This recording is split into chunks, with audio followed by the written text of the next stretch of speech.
Good evening. This is Monday, 11th of April. This is a regularly scheduled meeting of the Board of Education for USD 453.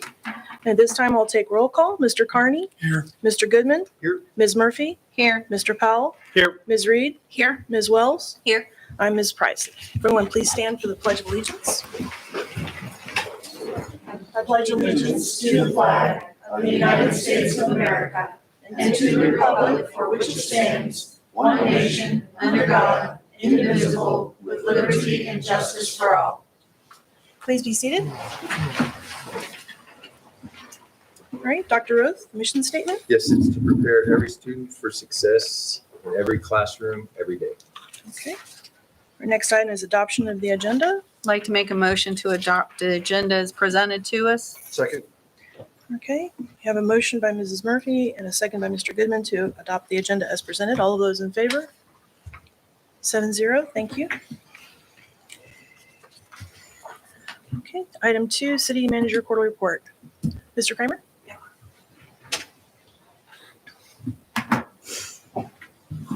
Thank you, Board. It's always nice to be here to give you an update about what's going on with the city.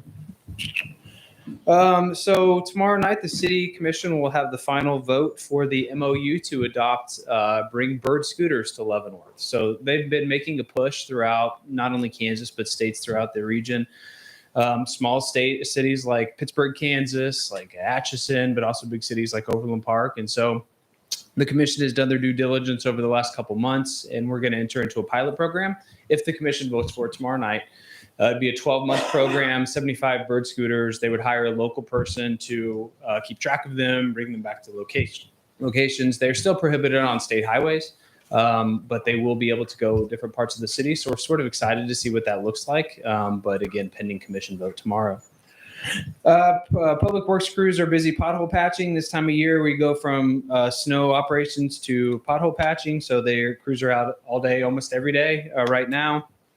And then the road project should be before the commission, maybe at the April 26th meeting to adopt and award the pavement management program for 2022. So right on the heels of pothole patching, we'll be fixing some roads in town.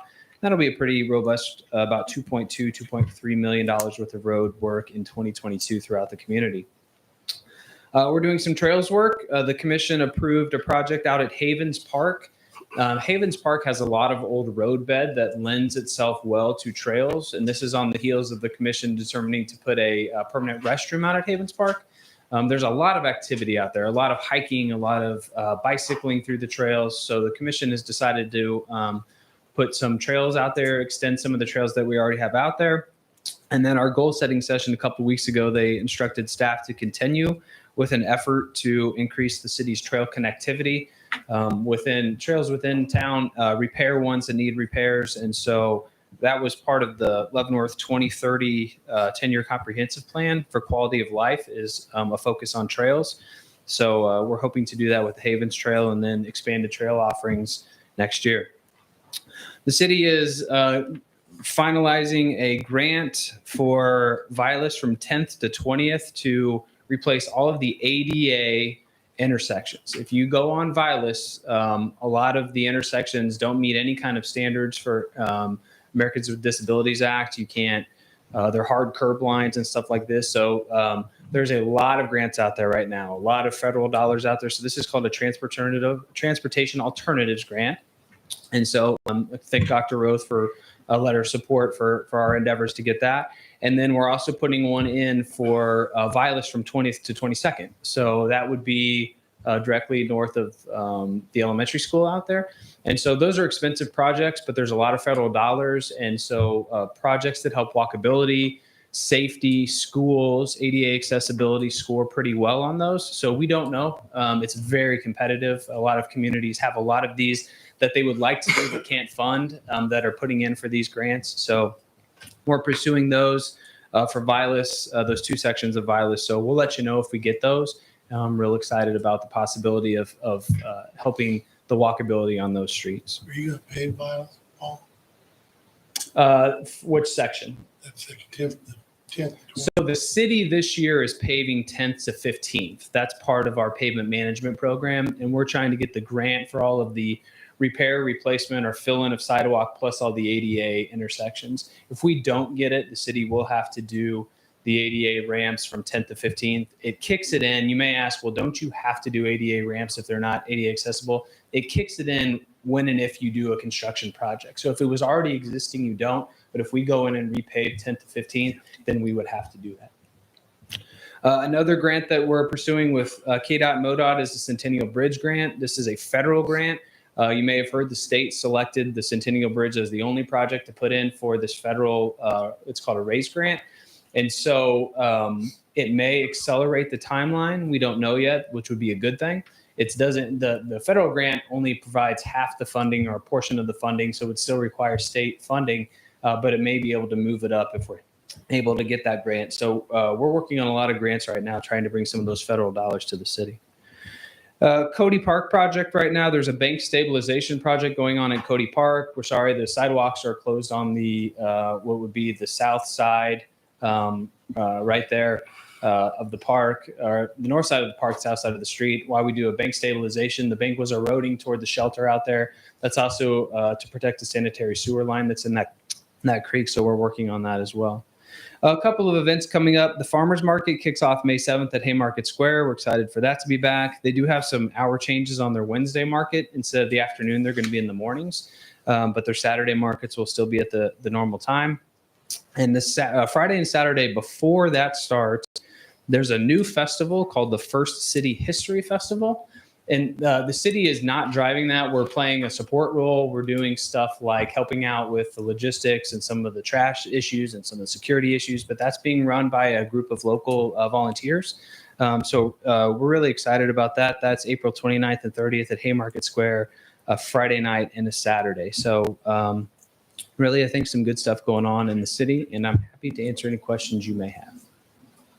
On the Centennial Bridge, 2-lane or 4-lane? 4-lane, 8-foot bicycle pedestrian walkway across Great. there. Awesome. And so directly north is where the bridge will be to the Centennial Bridge, and the Centennial Bridge would be torn down, and it would tie into the existing roadway that's there. Check. Yes. Is there any further development in the property that's happening from 5th Street to 7th Street, from Metropolitan to, I think, Pawnee? Right. So that's the Northeast TIF district, that fourth pad site, and then the old Habaneros restaurant. There's been some activity there. That district, as you said, does go south to Pawnee. There's no active development to extend that development south of the existing TIF district. And I know they've been working with a couple of people on that fourth pad site out there that's still vacant, but I don't have anything on that yet. We are paving 7th Street from Metropolitan south through Dakota with all that private investment up there, with the investment that federal government and hopefully the bridge, just to continue to clean up that area. The city's going to, if you look at that roadway, plus it's a key corridor between north to south into our historic downtown. So we are going to be paving 7th Street from Metropolitan south through Dakota.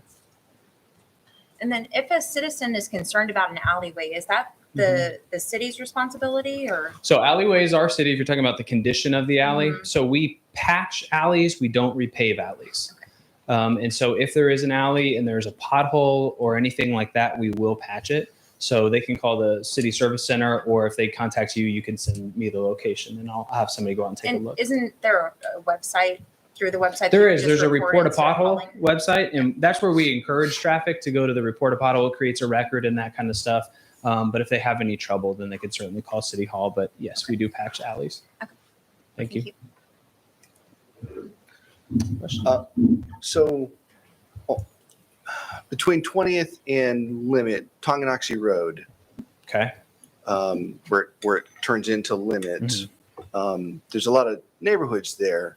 And there's a sidewalk up to Candlewood. But there's not one that continues straight down to Limit. Yeah. Is there any plans of putting sidewalks, So some safe way for kids to get to school? there's some momentum in that direction, in that the commission reconstituted the sidewalk committee. Maybe 2 meetings ago, they reappointed all the members to the sidewalk committee and appointed new members. So we have a fully functioning sidewalk committee. We were also without a deputy public works director for about 15 months, and we have hired that position. That's typically the position who staffs the sidewalk committee. And we do have some sidewalk funds available. So a citizen can send sidewalk suggestions or concerns to the Public Works Department. That'll route through the Deputy Public Works Director, and then that'll be evaluated by the Citizen Sidewalk Advisory Board, who looks at stuff like costs. They do look at stuff like school, the access to schools. Is it filling in a missing piece where there is no options besides walking in the street? So it is evaluated based on those criteria. So we can have them look at that. I think their first meeting is probably in May, now that we have a Deputy Public Works Director on board. Okay. Because I've had to chase a few kids off of that road. Just Yeah. 'cause it's I know what you're talking about, for sure. I'll go with it. Any other questions for Mr. Grant? Thank you all so much. Item number 3, consideration of the 2020-2021 financial audit report. Members of the board, Karen Lynn is here tonight to answer questions. Good evening. Karen Lynn with BT & Co. Pleased to be here in person after 2 years of presenting this report virtually. What I'd like to do, I think you have 2 documents. One is the report to the Board of Education. The other is the financial statement. The report to the board are those items that are the results of the audit process and are important items for you to hear from me as the auditor. So what I'd like to do is to just focus on that report. First, our responsibility is to perform the audit in accordance with generally accepted auditing standards. Those standards require us to perform the audit with the objective of forming an opinion about whether the financial statements are free of material misstatement. So we designed the audit with that objective in mind. We were able to issue an unmodified opinion, which is the highest form of opinion that can be given to a set of financial statements. The financial statements are on the regulatory basis of accounting, which is the basis of accounting that is allowed by the state of Kansas. And you do issue a resolution at the beginning of the year waiving generally accepted accounting principles, and which allows you to use the regulatory basis. Excuse me.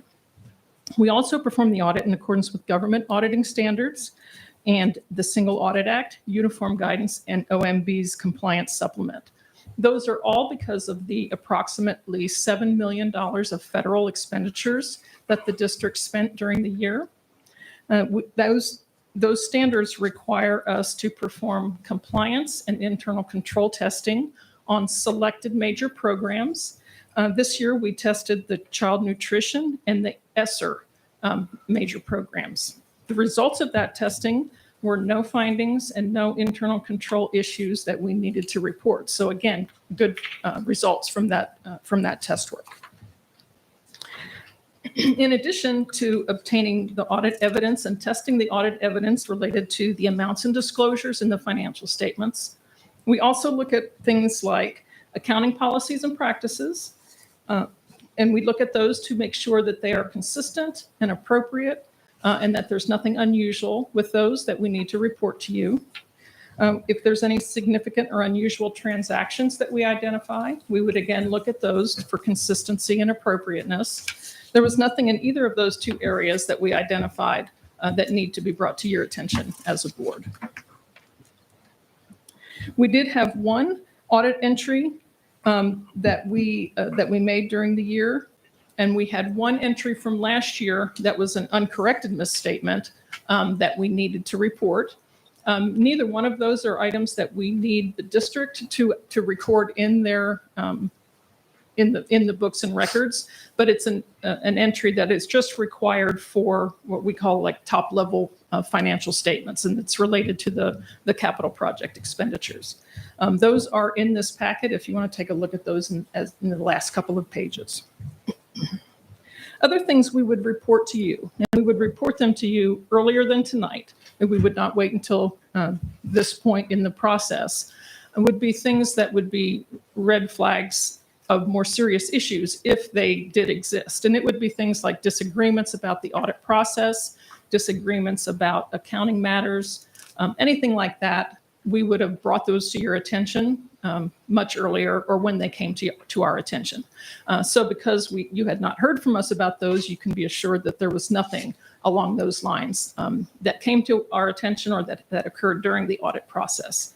We had great cooperation. Things were provided to us when we requested them. The process went very smoothly, and Ms. Maddox and her team did a great job of pulling everything together for us. So when we do appreciate the hard work that they went through for the audit process. I always like to mention that good results that we have here in this audit are not just happening during the 3-4 weeks that we're working on the audit, but it's a result of year-long, year-round process and work that's done by an accounting team, because you can't have results like this without a process that's in place year-round. Excuse me. The last item that I want to bring to your attention is the letter that's in this packet. It's on district letterhead. There's a lot of information in this letter. Some of it related to the financial statement itself, some of it related to the federal test work. This information are things that are discussed during the audit process, things that are underlying the financial statements. They are all matters and things that can help you as readers of the financial statements understand the financial statements and have just more information related to the disclosures and the financial statement information itself. So we encourage you to read through that information as you read through the financials, just to give you that much more information about them. If you have any questions about anything in that letter, we'd be happy to answer any questions that you might have. With that, good conclusions from the audit process. I would answer any questions that you might have. Madam President, I move that we accept the financial audit report as presented. Second. We have a motion to accept and a second to accept the audit report as presented. All of those in favor? 7-0. Thank you. Ms. Lynn, thank you. Thank you.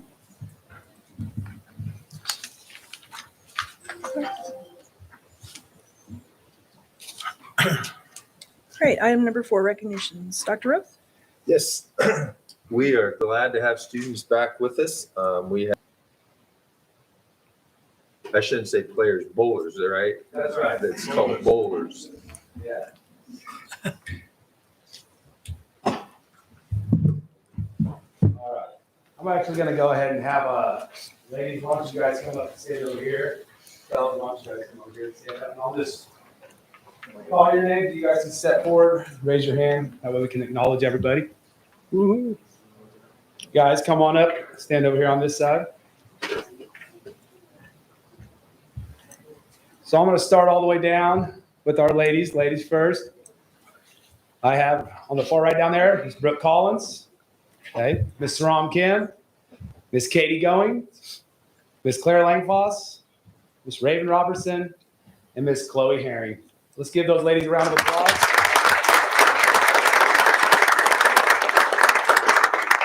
And let's start right here with my gentlemen. I have Mr. Devin Bruni, Mr. Darnell Meyer, Mr. Michael Hoover, and Mr. Shane Marriott.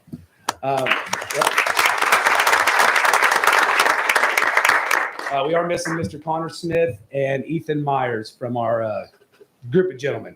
So I'm going to start out by just letting you all know this group of ladies and gentlemen here, they were together for a few years here. We've got returning bowlers, and we developed a system. And our bowling program has been really special in that when it comes to developing the schedule and things like that, I had the privilege of creating that. And over the last couple of years, I've learned it's important to put certain obstacles, and with a huge tournament at Free State, and these big tournaments, these big obstacles that I'm talking about are tournaments that replicate our league meet, our regional meet, and the state tournament. And that's not just regular old bowling. There's regular bowling. There's regular 10-pin American bowling.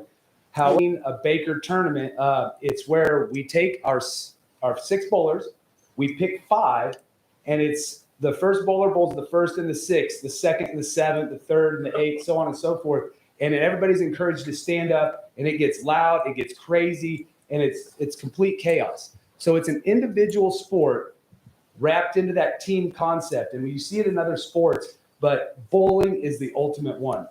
So when we look across the board here, if we went and talked about each individual accomplishment that these kiddos have had, we'd be here all night. But it complemented our bowling team big time. We've got some kids that are in other sports that play at a high level and can bring that competitive nature. And then we got some other kids who bowling was their own thing, and that's fine. But when we got into the Baker style bowling, the part that I really, really love, it didn't matter if you were a kiddo that scored touchdowns, hit holes in ones, drove in a winning run on the softball field or the baseball field or something along those lines. The competitive nature in their faces when they were hitting strikes and that team concept was something special. So that I absolutely loved about the dynamic of our team, the way we set our schedule up, and the way that these kids competed all year long through the big obstacles, through the big tournaments, through the regular league meets. They always saw the end goal, and that was to make noise at our league meet and then really make noise at the regional meet. And this year, we were able to do that, and we were qualified both these teams for state. And that's one of the first times we've done that in a long time. So one more time for these kiddos.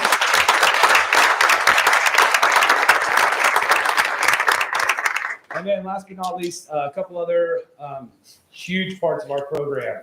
Right back here, Coach Short, he's kind of like my analytics guy. He's the guy that we go to when we keep scores and we're programming in, and he's always putting them in our little spreadsheet and being able to sort that data, which I'm not very good at explaining it, but it's really, really cool the way that he does it. Makes my life a lot easier whenever we're trying to figure out who's on an upward trend, who's on a downward trend, who's hot, who's not when we're making substitutes in our lineups. And then also, if you guys ever get down to Crown Lanes, holler at Miss Martha down there, because she's actually the Lansing's head coach, but she's a wonderful person. That whole staff down there is great. And a lot of the coaching that these kids were practicing all year long. But when they had questions and they were at the bowling alley, Miss Martha was one that they talked to. They all talked to her a lot, and she helped us out a ton. So if you're ever in there, give her a shout because they're all really, really special people down there. So that is our bowling squads this year.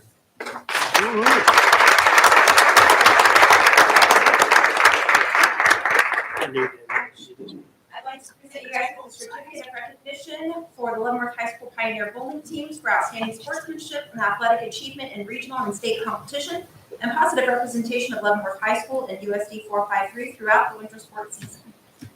Thank you so much. Thank you guys.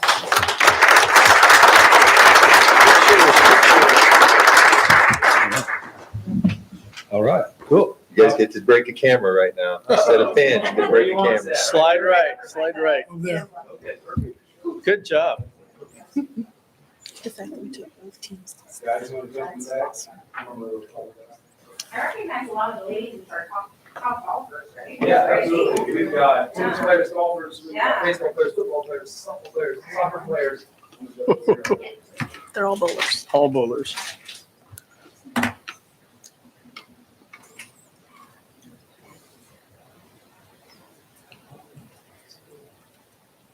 No splits.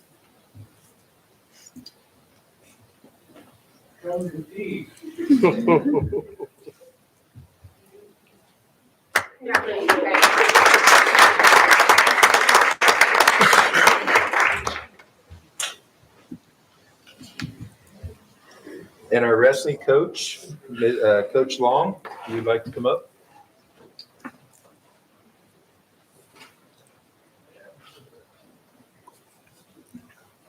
Hello, I'm Coach Long. I've coached here at the high school for 20 years now this year. This is the fourth year that I've had the pleasure of coaching the girls team this year. It just got sanctioned as its own sport 4 years ago. I've had the pleasure of having Hannah Jackson those 4 years. This is her, next year will be her senior year. 3 years. And she has placed at state all 3 years that she has competed in. She won state this year. She is the first female state champion in Leavenworth County.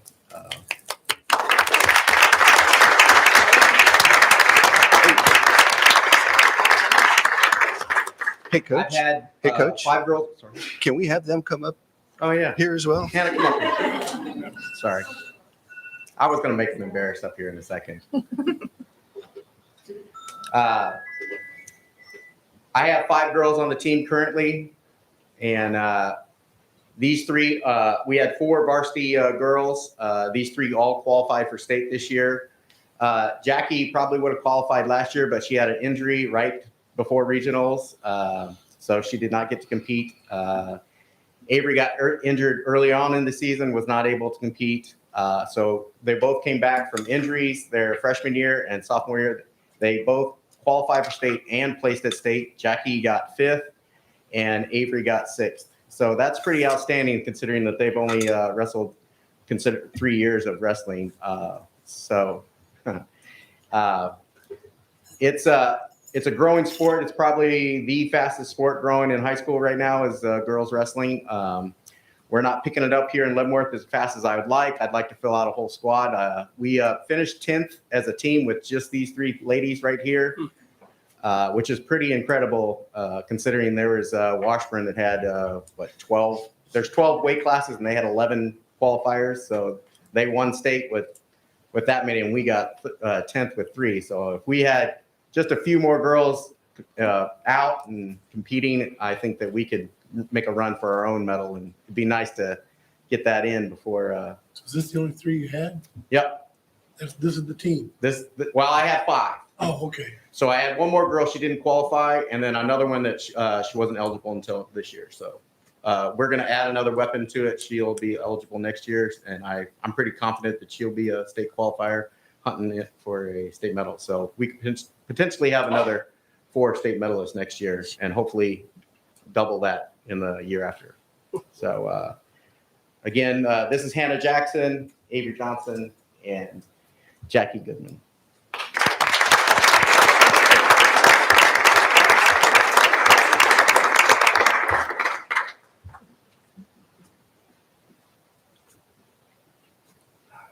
Coach Long, for outstanding sportsmanship and athletic achievement, regional state competition, and positive representation of Leavenworth High School, the USD 453 throughout the winter sports season, we present to you this certificate of recognition.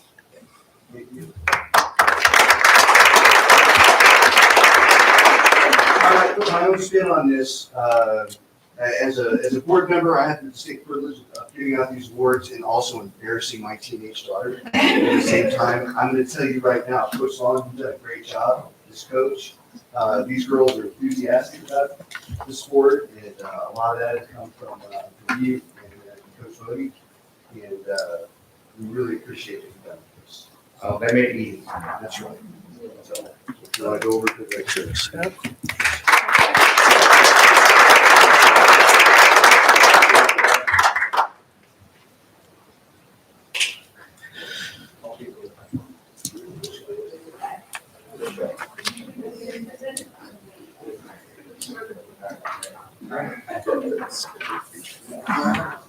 Just 2.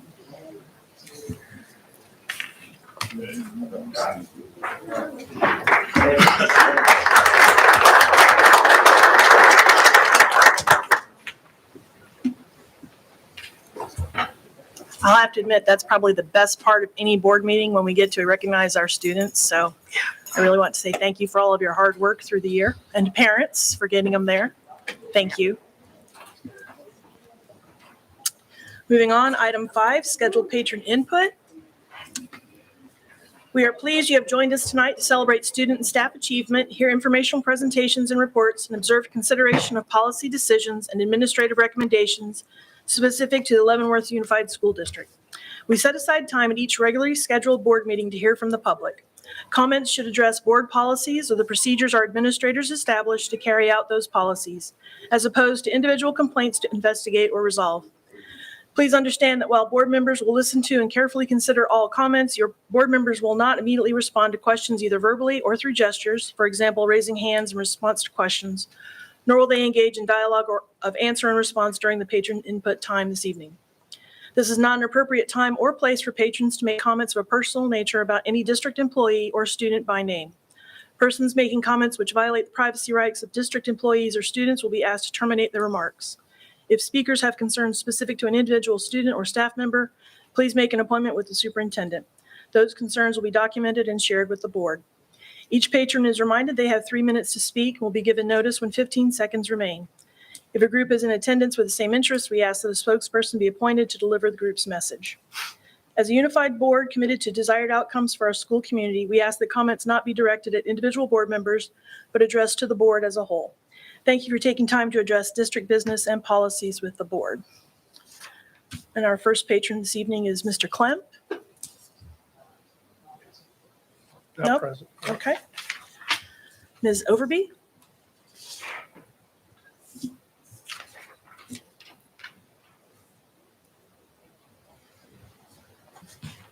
Good evening. I'm Karen Overby, and I'd like to speak on the Study Sync ELA program that's being voted on tonight. The Study Sync website is full of the usual woke jargon, equity, social justice, culturally responsive learning, social emotional learning activities, and more. As a parent, the outsized interest activist educators have in K through 12 curriculum development makes me very suspicious of the motives of the Study Sync curriculum. That aside, I wanted to know what users really thought about it. I discovered a teacher forum on Facebook where educators who were using the program were collaborating with one another. I read through the posts and comments looking for trends, and I attempted to synthesize some of the concerns I saw expressed multiple times. To be fair, some teachers seemed to like the program well enough. There was a running theme among those who did. It's frustrating and overwhelming, but after a couple of years of playing around with it, yes, years, they did find it useful. Students hated it. They thought it was boring and repetitive. The stories were not engaging. One teacher commented, "I'm not a PhD or a researcher, but as an English teacher, this has ruined reading for an entire generation of children." The company was not responsive, helping with questions, problems, or glitches. Very poor technical support. Teachers and students found multiple wrong answers on the quizzes. One teacher commented that she could not in good conscience grade students on something that was not valid. There was an overuse of novel passages. Some teachers complained that several novel passages did not match the excerpts. One teacher said that reading the blurbs reinforces lazy surface reading skills, and those of us actually in the classroom know this. The grammar component is riddled with grammatical errors, not enough comprehension questions, and too many opinion questions. Study Sync's definitions of text structure and themes are sometimes incorrect and inadequate to prepare for state standards. And lastly, there were multiple complaints that this program requires too much time in front of a screen, and students did not like that. This program is digital, as are most curriculum. Last month, this board purchased a new SEL program on the claim that our students are in desperate need of learning more empathy, social skills, and self-regulation. My question is, how is adopting yet another program that requires students to spend even more time in front of a screen going to help with any of that? We've become enchanted with technology, coupled with the incoherent and 15 deceptive seconds jargon remaining. coming from curriculum developers with political agendas, all to the detriment of our kids. Study Sync may have some quality content and usefulness, but I'm requesting that you consider your vote carefully before spending more taxpayer money on the next new thing. It Time seems has that we're elapsed. always spending more Ms. money, Overby, your time but is are up. delivered only ever diminishing Ms. Overby, your academic time is results. up.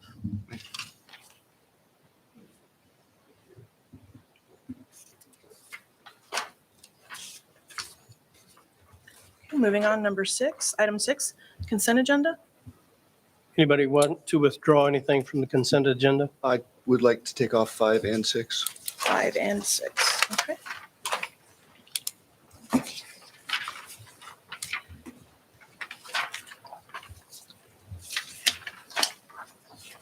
Any other changes to the consent agenda?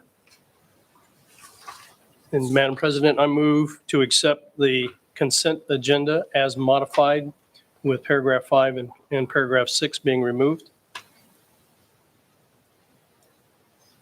All right. We have a motion, Mr. Powell, seconded by Ms. Reed, to accept a modified consent agenda with items 5 and 6 removed. All of those in favor? 7-0, thank you. Okay, Mr. Goodman, what issue, and moving on?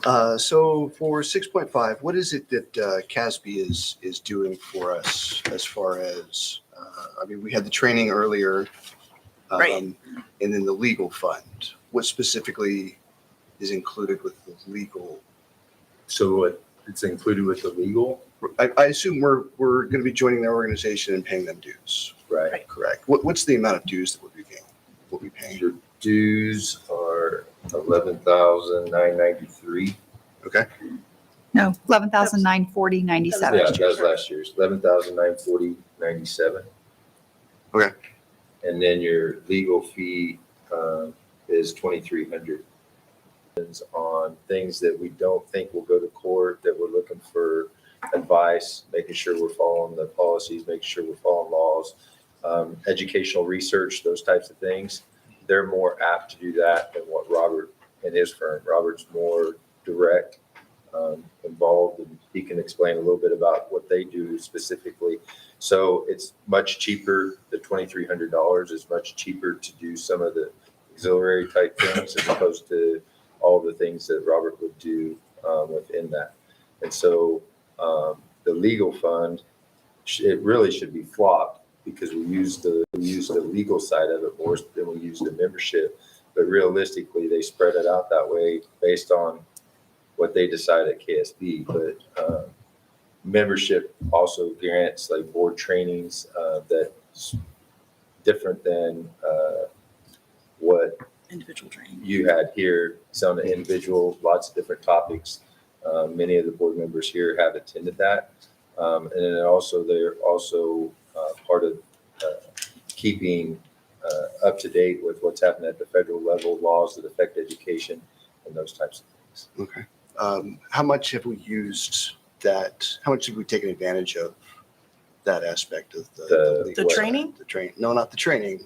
The legal side.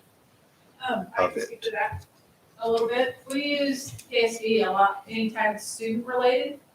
I use them on a regular basis for that purpose, student specific policies, things of that nature. And then I'll use Robert when it comes to employment law. So, lots of policies. Ms. Brenda uses it for all your board policies specifically. They get revised and then they come to you each month. But definitely for student situations, current event type things that are happening across the nation. Lots of We get custody type guidance things. from them. Okay. Do we feel like we're getting a value out of CASB membership? And if so, how does that manifest? That would have to be something that you as a board would decide, because most of that KSB represents board trainings, advisory type things across the state, and that. So for us, we use it from an administrative side. We use the legal side. Right. Okay. So the legal side's important because we do have. We'll probably reach out once or twice a week on average just to get legal advice with different student issues, like Ms. Sloan said. We have a lot of custody type questions that we have to get clarity on as things are happening, coming into schools, how we're supposed to handle that, paperwork, they review paperwork, those types of things. From an administrative standpoint, I think it saves us a great deal of money with the $2,300 versus sending all that to Robert and having their team do that on an hourly basis. And so I could say from the legal side, we spend way more probably working on the legal side than what that total membership would be if you would break it out in an hourly deal. Okay. Now the trainings, that's KSB represents the boards. They don't represent administration. So you as a board, that would be the determination of how valuable, but you can't have one or the other. You can't say we just want to be part of the legal fund because it's all combined to a common, and it's based on, not so much usage, but I can't remember if their fees, Beth, are on enrollment, the size of the district. I think Yes. it's based on the size of your district, your enrollment is a scale. So like a 1A school wouldn't pay as much as us, and we wouldn't pay as much as a Lake or Shawnee Mission. Okay. How much of a value as a board is CASB? Another thing that we use it for, I forgot to mention, is their portal, the data. Yes. I use it for negotiations. I get data from across the state, all schools, districts, salary comparison, anything related. They provide us an enormous amount of information regarding salaries, benefits, teacher calendar. I use them, I refer to them when we build our calendar, so we're consistent. So they have a portal that you have access and I have access to. It gives us an enormous amount of data that I bring to you quite often. No, and also with that, don't we use KSB whenever we are doing a talent search for like a new Yes. superintendent and some of the higher executive searches that we have to approve as a board? Yes. So if, I just want to see if I was hearing this correctly, and maybe that would lend into helping you. We use the legal side of it tremendously, which is only costing us $2,300 a year. And that's encompassing custodies, your side of the policies. We pay we'll round it up to $12,000 a year for the board side of it with the board policies. But because we rely so heavily on the legal side, as you said, it really actually should be upside down. The value that we're getting, the legal side would have been costing us about $12,000, where our board training itself would only be about $2,300. So it still even itself out without having to pay more. And we could always take more classes. Right. I was gonna say, but personally speaking, I've taken a huge amount of classes through this, learned a lot. And there's all of the forums and stuff, questions that keep coming up with current stuff, like what's happening in other districts with these issues. Wouldn't have access otherwise. So Okay. I found it very useful. So Just the reason I asked, we had the big kerfluffle with, in November about the NSBA sending a letter to the president. And basically it boiled down to they're calling all parents terrorists. And there were a number of school board associations out there that basically within days came out and rescinded their association with the NSBA, and cut ties, and in my opinion, did the right thing in not. So you as a Disassociated. board are not part of that. CASB did not. So in my mind, that means that they're kind of in agreement with what the letter writing was, because So it took them a full 2 weeks before they put out a letter, which meant they sat idly by and waited, testing the winds, political winds, to see which way they would go before they eventually did the right thing. So I'm essentially not very impressed with CASB at the moment, personally. And I'm just trying to gauge the value of us continuing our affiliation with them in light of these facts. Right. You as a board have not joined, in my tenure here, you're not part of the national, you're part of the state. Right. The state But the represents state that. is part As of the of national. some boards are a part of both. You as a board have never voted to be part of the NASB. So KSB is more state, local politics, things of that nature. And you're right, there were a lot of political outcry, political fallout. But you as a board have never been a part of that. And what you use KSB hasn't been to entail any of that. They do get information from the national based on what federal law and how those federal laws impact each individual state. And so they feed a lot of that to the state, which then they in turn give it to you as board members across the state. But as far as you or this board being a part of NASB, it hasn't been in my tenure here. Real quick question, and this is probably going to put Robert or Beth or both on the spot here. Should the board choose not to go with this, and we're looking at a combination of just over $15,000 for both membership policies, what would we spend with the amount of use that we do use the legal side of it?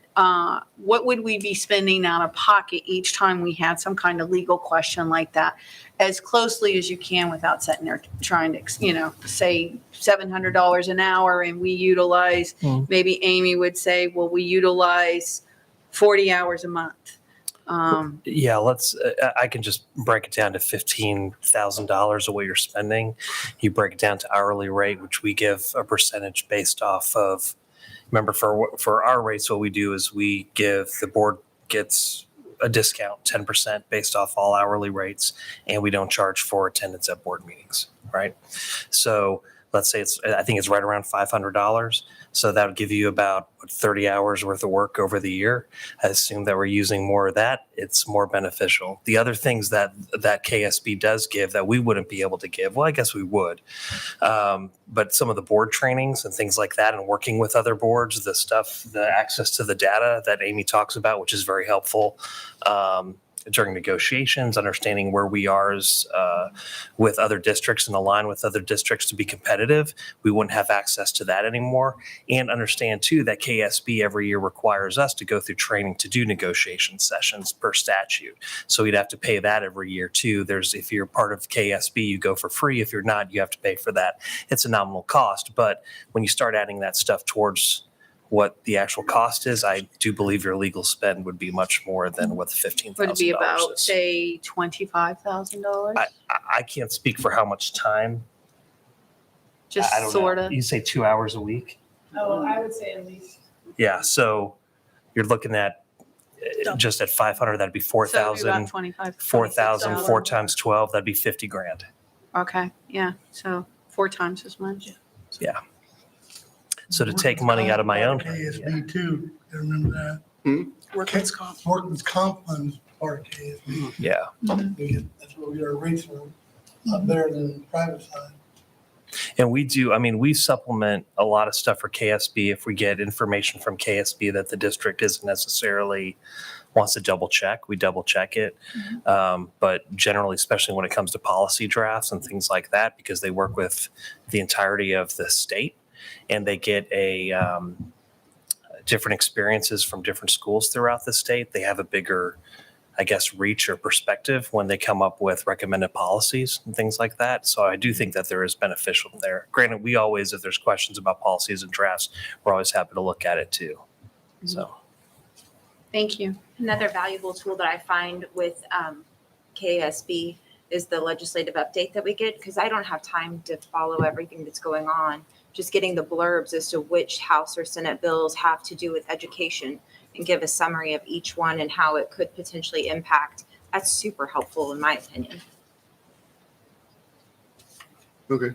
And I don't mind us being in it, but I really do want to send a message to them about how they really need to do better and be more representative of who we represent. Couldn't we as a board, if the board agreed, send a letter of disappointment that they did not address that in a more, I think the boat has sailed for that. I'm just saying. We can talk to Dr. Well, Jordan it's- too. I mean, they're up for renewal, so I'm sure they'll be interested in seeing how that renewal goes. So I'm satisfied. Okay. Any other Any other questions? questions? I'd like to make a motion to approve the membership with KASB and the KASB Legal Fund. Do we need the total amounts there? No, I think You just say as presented. as presented. As presented. Second. We have a motion by Ms. Murphy and a second by Ms. Wells to accept the membership with KSB and KSB Legal Fund as presented. All of those in favor? 5-2, thank you.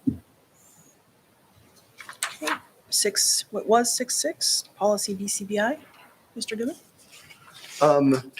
So one concern I have is, and I know that we've been doing this forever, but it's kind of the foreshortened timeframe that we have between when the agenda gets sent out to the public and when they can sign up for the public comments. It essentially amounts to about a 24-hour period where they have time to see what the agenda is and then get on to the docket. And I'm I'm not sure 24 hours is really a realistic time frame that people can have between learning about what the agenda is and then deciding whether or not they're going to be on it, and or it really is 6 o'clock on Friday is the deadline by which you can. And if I, working 8 hours a day, work all day Friday, I have about an hour window, and I imagine that that's handled online somewhere where they can get to do that. So Used to be 7, and it used to be required to come in. So those were a couple of the modifications the board made. And then the rest is language, trying to clean up the language to clarify that. So the policy or the change really, you went from 7 days to 3 days. And then to clean up the language surrounding it to try to make it more clear, and then to allow it to be done electronically as opposed to physically coming into to the gate. And those are great. I'm still kind of worried about both the 24-hour time period by which they had our patrons have to respond, and then the logistics of it. Being online is kind of alleviates a lot of that. I will tell you though, Mr. Goodman, and it's not 100% accurate, but probably more than 90% accurate, that the individuals that want to speak about something specific already know what's coming down the pipeline because they're engaged. And so your timeline, that timeline of 24 hours or whatever, most of the people that speak already know what they're wanting to speak about, or an issue that's already affected them more so than a specific agenda item. That's not always the case, but a high majority of the time, we're trying to field and set things up. And a lot of things that are controversial have been talked about at a board meeting more than it's done at a previous meeting. Again, that's not 100% accurate, but I would rate that at 90. And then the only thing I would add is that from watching this and going through this process, I agree it needed to be reduced to within some reasonable limit. But we also have unscheduled patron input. And I think what this does is it provides staff an opportunity to get some answers before we come to the board meeting, so that if it needs to be presented, we present and answer those questions. But correct me if I'm wrong, but as far as the unscheduled, they can do exactly the same thing at the unscheduled patron input. It's just you have to wade through this whole meeting is the only problem. Plus the votes usually already occurred too before they get to put their say in. And I think that was the point of that. Yeah. Right. And that's kind of always been kind of a bugaboo of mine is the short time frame that we have when we actually see the agendas to when we have to make a decision. So for example, on this curriculum that we're going to be deciding on today, the recommendation came down, we're going to have a vote on it, but I haven't seen it, and I don't know if this has been available for how long. Was there an announcement made saying, hey, and I just missed it? Okay. Yeah, last month. So it's been on display for a month in our office. In the last board meeting, we had it available to board members, and also on the Friday reviews that comes out extensively in the Friday review as well. So anything like curriculum or anything that's major, we never try to ask for a vote that night.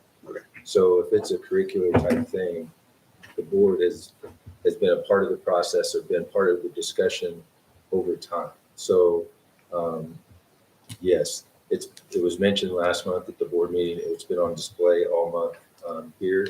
We've had a few people come in and view that.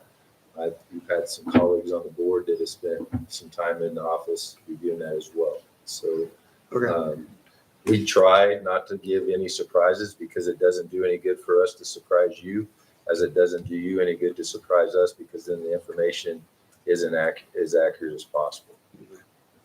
Well, I must have just spaced that then. And then the only other than that, I think these are good policies, and I congratulate us being more flexible with our constituency. Just a reiteration on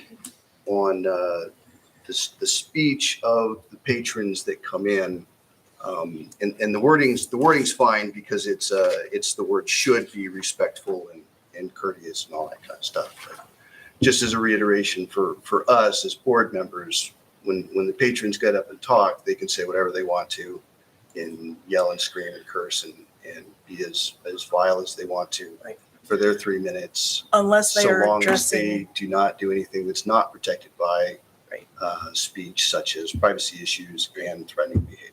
So, okay, that's all I've got on this. all right, so for item 7.2, policy BCBI, public participation at board meetings, any other discussion or questions? I'd like to make a motion to approve policy BCBI, public participation at board meetings. Second. We have a motion by Ms. Murphy, a second by Mr. Goodman to accept policy BCBI for public participation at board meetings. All of those in favor? 6-1. Thank you.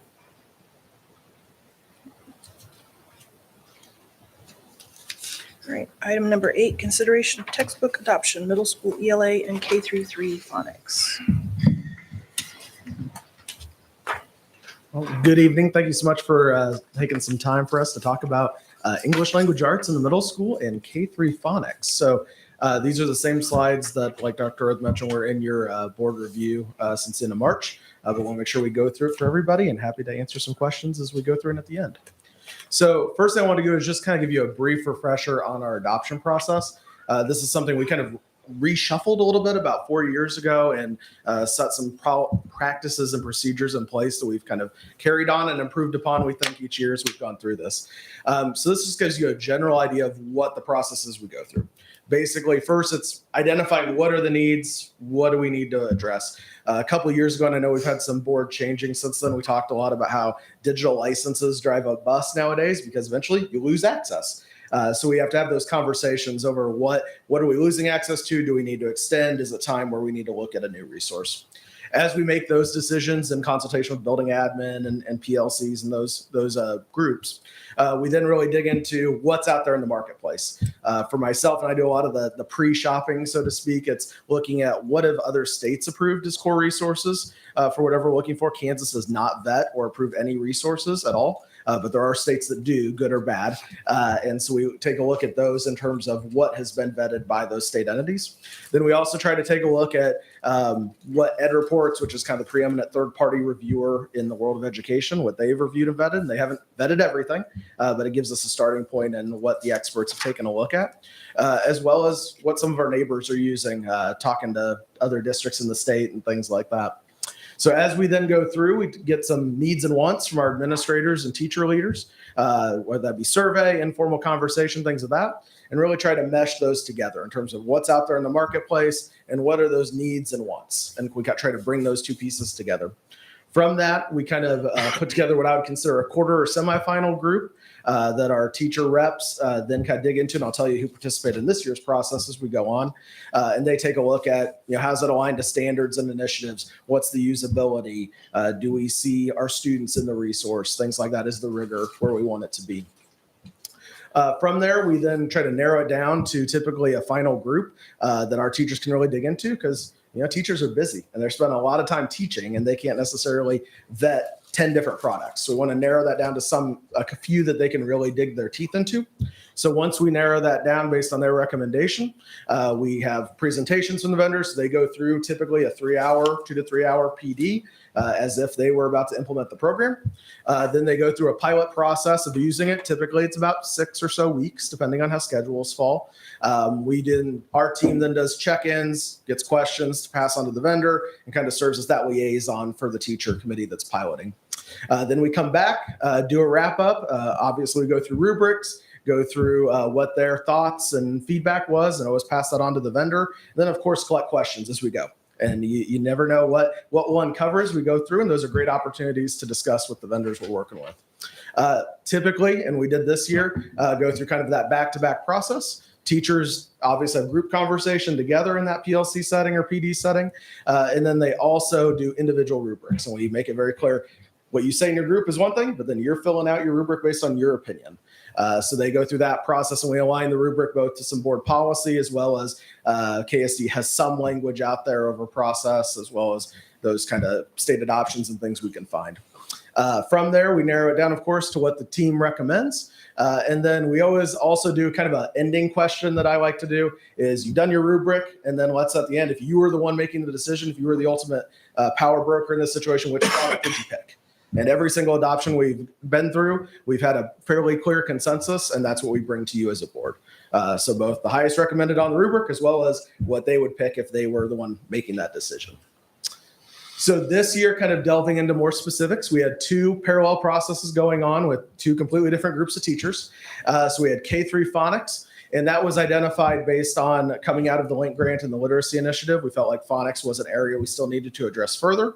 We had used a product, and based on teacher feedback, didn't feel like that met the needs, as well as with the new structured literacy dyslexia initiative that we've talked about in site council and presentations. Felt like we needed to beef that up a little bit. So that committee was composed of 12 teacher representatives. We had 2 classroom teachers per grade. So pretty healthy, even representation. We tried to make the building representation as even as possible as well. And then our elementary instructional coaches, our literacy coaches, so Julie and Michaela. And then we always have a technology representative to make sure that we don't buy something that won't work on our devices. So Mr. Perry usually serves in that role for us. And then I serve as the administrator role. And then our principals are welcome to participate as they have time. On the middle school side, it was our middle school ELA departments, our English language arts department, as well as the instructional coach who's based at the middle school. And then again, our literacy coaches, technology, and myself. So some additional feedback loops, and I'll cover this a little bit more as we talk to. Even though in the phonics example, it's not every single teacher in the district, part of that work was saying, okay, go back to your team, share with what your thoughts are, share this resource, have them take a look at it. You're the official voice on the team, but involve those PLC members. It doesn't have to be held in this silo. We also, and this was obviously new this year because it was a new thing we pushed out in the fall, have a new instructional resources and technology site. So we reviewed that. I believe it was the November district site council. And at that time had kind of materials under consideration posted. And we had 3 phonics resources, 2 middle school ELA. And those were posted from that time until now. And once we had recommendations, we put a little asterisk that said, these are the recommended choice of the committees. And then the last piece we did, which was new this year because we had middle school students, so kind of a fun opportunity, we gave them a very brief survey on Google Forms just about what they thought of the product. What should they like, what they didn't like, was there any stories they thought were good, boring, or otherwise, and just gave us the feedback, and we got a little rating. And we took that and shared that with the teachers too, so that could inform their recommendations as we go on. So this kind of, and I won't read every bullet for you because I know there's a lot there, but this kind of lays out what that review really looked like for phonics. So for phonics, I mean, truly, and I know that sounds like we've been doing it a long time because we have, we start this process in late spring, early summer. And that's when I'm kind of doing the pre-shopping when there aren't kids here and meeting with vendors and starting to see what's out there. And it carries all the way through usually a late February, early March type timeline so we can get recommendations and start negotiations with vendors. But really what I want you to see is it's a very purposeful process, and we really try to get feedback from those different layers as we go through. With phonics, we did do kind of a 3 sequential review because phonics is a little hard to implement mid-year. So we approached that one just a little bit different. They were encouraged to pilot lessons as it made sense, but it was much more of what I would call a review, whereas the middle school ELA was more of a true pilot just because of the nature of the products. So here's what middle school ELA looked like. And again, we talked about phonics. We went that route both because of needs and those sorts of things from the Link Grant and Literacy Initiative. Middle school ELA was one of our older products that we had in place as a 2015 copyright. So again, coming off Literacy Initiative, taking next steps with that, it made sense, as well as looking at age of product and those sorts of things. And then combining that with budget of what can we pay for both here and here, which you only have 7, 8 in middle school ELA and then K-3 phonics. So we could make that fit under the budgetary time constraints we wanted to be under. So as you can see, we did the pilot process there. And then, of course, recommendations and all those other steps that I talked about as we went through. With middle school ELA specifically, they also had multiple office hours opportunities. So just Zoom invites that we kind of sporadically put on plan times, after school, before school, totally optional. But teachers could log in and ask direct questions of the vendor through that process as well, in addition to going through My Team. So they had kind of that, to get it from the horse's mouth, so to speak. So a little bit of those kind of what layers you see within the process. So we have out of district information and gathering loops. That's exploring the marketplace. What are those ed reports and third parties? Analysis of those known statewide adoptions, and I'll give you some examples as we go through. And then reference calls to Kansas and regional districts. So spoke to 2 to 3 districts that are actually using each of the resources we selected, as well as ones we didn't select. So we try to get a read on what those in the field like, don't like, what questions they had, what issues they had with implementation. Within the district, of course, every product had a live presentation to our committees, as well as, as we went through those reviews, we did text complexity analyses. So looking at what are the themes in the text, what's the lexile, what's the difficulty, as well as, you'll see a picture here in a moment, looking at how does it align to the structured literacy requirements the state's put out. So we kind of embed those within that pilot process as check-in activities as well. And then like we talked about rubrics and those feedback forms, and then sharing at the PLC level. The third layer we really look at, of course, is that public or community information. So I said the new layer this year was putting it on the new website that we have that we pushed out. And Jake, of course, does a great job of pushing that out through social media as well. And we had the big blue button with the Find It Fast on the website once that got pushed out. And we put those all under that materials under consideration. We also had a link to a Google form on that. So any community member that went to the site, if they had thoughts on it, they could fill out the Google form and give their thoughts. And we would certainly share those with the team as if we received those. And then like we talked about in November, we reviewed that at District Site Council and provided those links as well. And then the middle school student survey. So trying to get a little more outreach on that beyond just the within the educational world that we have traditionally gotten feedback on. So here's just a few pictures from some of the activities we did. You can see the dots. So each dot represented a different resource that we were reviewing at that time. And the committee actually went around and said, which one do they think fits best? And so that way, visually, they were able to see all the components that the state has asked us to do for structured literacy. They were able to see, oh, pink has most here, orange has most here. And it kind of helped them synthesize a little bit what are the gap areas or what are the strong areas that went through. Then on our far right there, you can see it's one of our literacy coaches, Miss Heath, doing a reflection activity with our middle school ELA team. So they were looking at some reflection statements on one of the other products we piloted and had some fancy little magnetic boards that they were sticking them up on the wall and then kind of sorting them into a map to see trends and themes. So, and then we would take that and again, share that with the vendors, either questions or feedback for them as we went through.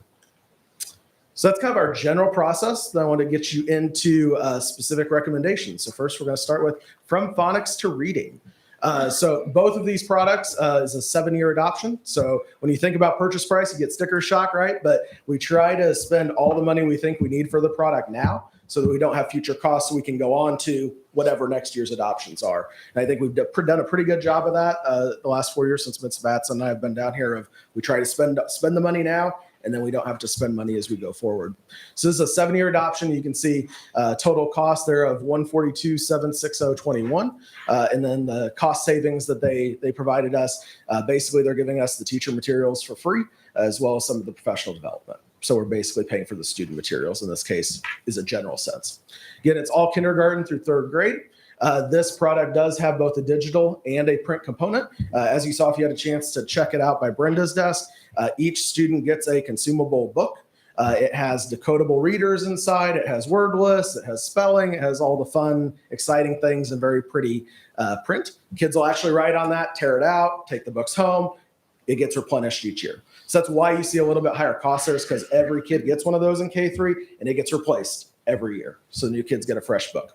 Teachers obviously have their physical student guide as well.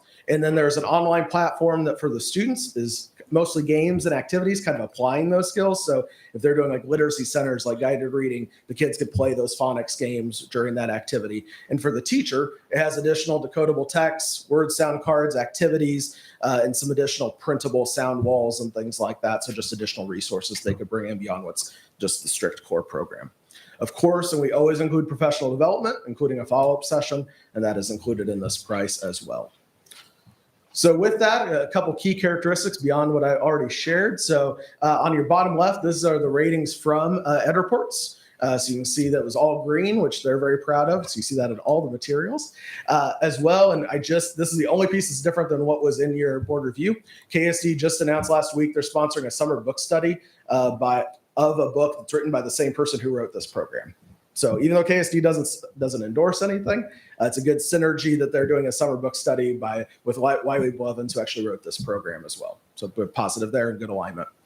You can see some of the characteristics that make a good phonics program, which is really what we're trying to meet and really blends with those KSD structured literacy expectations they've pushed out in recent years. Here's just an example of the scope and sequence. This is grade K and grade 1. You can see very systematic, takes them through week by week. It's in a 5-day cycle, and you'll kind of see what the lessons look like here as we go through. But very specific and explicit and systematic, which are the key phrases you use in the structured literacy requirements from the state. So this is an example taken from the brochure that also is what it looks like on the teacher and student end. So you can see you're blending those sounds. You're doing blending lines to practice whatever the skill is, whether it's short U or AI sound, whatever those phonics abilities are. Then there's daily practice as you go through. Again, this is in a 5-day cycle. So it's meant to be part of your core instruction, whether that's in small group or whole group. So every student will be getting that on-grade phonics instruction. You're probably thinking, okay, generally I have a feel, but what's in the actual work text? This is the student book. So you have those blending lines. There's pieces to write in, cut out as well. There are the decodable text, so picture little short books with the application of the phonics sounds. Those can be torn or cut out with the help of our aides and staff. And then there's different word spelling cards at the back that can be assembled as well. There's dictation within there to practice spelling abilities, to identify those spelling patterns. So they are practicing spelling within the context of what the phonics skill is they're covering, rather than, I know when I was in school, we just memorized a list, no rhyme or reason. This is applying that to a phonics skill, but you can still do those spelling type assessments if you'd like. And then there are writing pieces included as well. So if you look through one of the student books, you'd see writing lines where they would write sentences based on that applied skill. And then there's different layers of assessment within that as well. A lot of quick checks and things as you're going through, because you're going in a 5-day cycle. So you're not going to see large summative assessments as much as it is diagnostic and quick check type things as you go through. But there are layers within that assessment setup. On the teacher side, you're going to see obviously the implementation cycle, as well as they have some alternative pacing guides that we can fit to our needs. If you have limited or more time for phonics, you can adjust that. So it's not a square peg round hole situation. We can make it work within the structure where we need to work. And there are some differentiation pieces too that you can see if student's not getting this, here's how you can kind of work within that.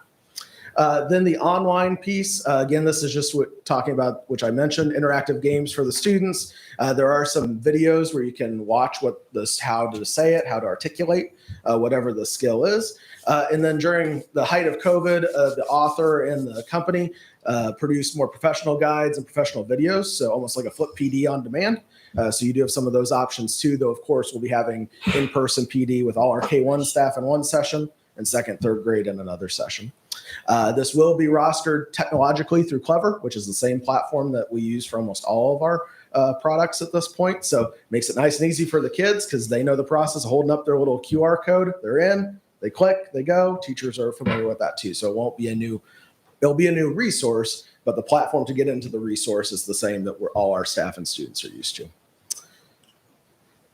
Then I want to leave you on this portion just with some quotes from our committee members. So these are obviously anonymized, but these are straight from what they said and kind of the open-ended feedback of their rubrics. So loving the blended sound it portion, lesson structure builds on previous skills. Each week follows a similar pattern, so you can kind of get into that. Suggestions for intervention are included, as well as digital manipulatives. So just some of the comments from our staff. And then at the bottom, just included a couple comments from those references I talked about. So I talked to one district who actually that person was on the dyslexia task force, so got her input on it, as well as 2 other districts that are using it in various ways. So those are just some quotes that I recorded as I was talking to them to kind of show that. So I think the biggest takeaway on this product specifically is that it meets that structured literacy and that requirement the state has set, but it's in a very approachable way. It's very interactive, fun pictures, that sort of thing. It doesn't feel as dry as what you might get from some other products that attack phonics.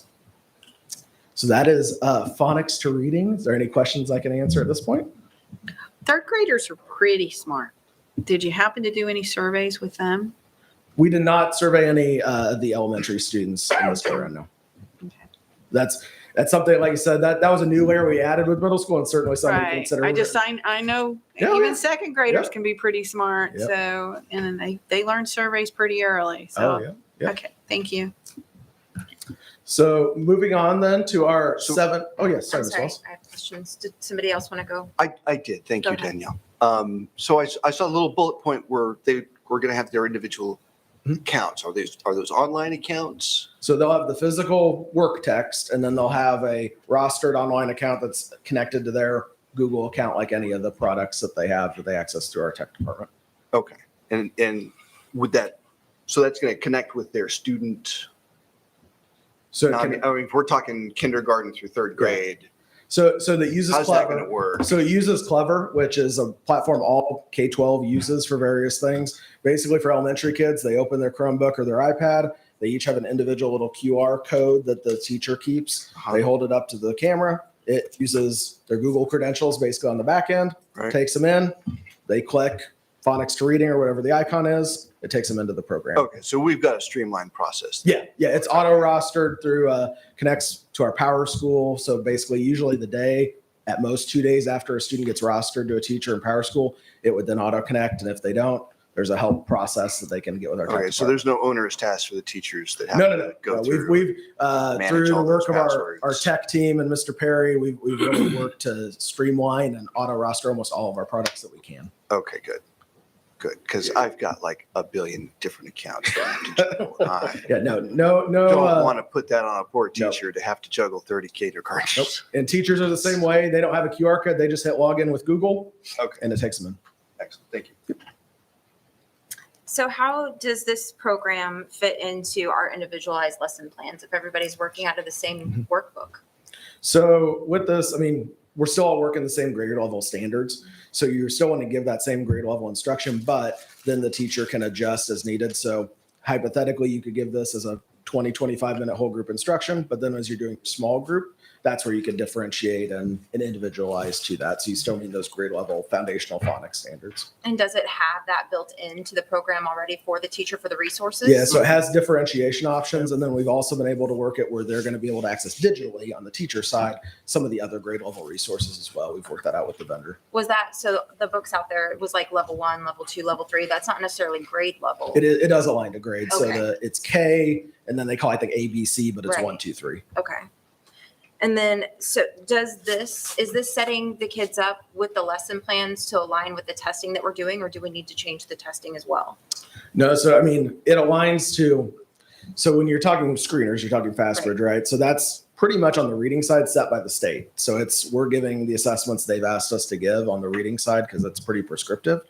This will apply those skills that obviously it's not all going to line up perfectly because a screener is meant to just be a dipstick of how are we learning letter sounds or are we learning word sounds. So it's to screen to see if there's an issue versus this will build upon itself in a systematic way. So winter, you may not have covered everything that's on the screener, but you know that as a teacher or a staff to say, hey, this is not something we've covered, this vowel or this word sound. Okay.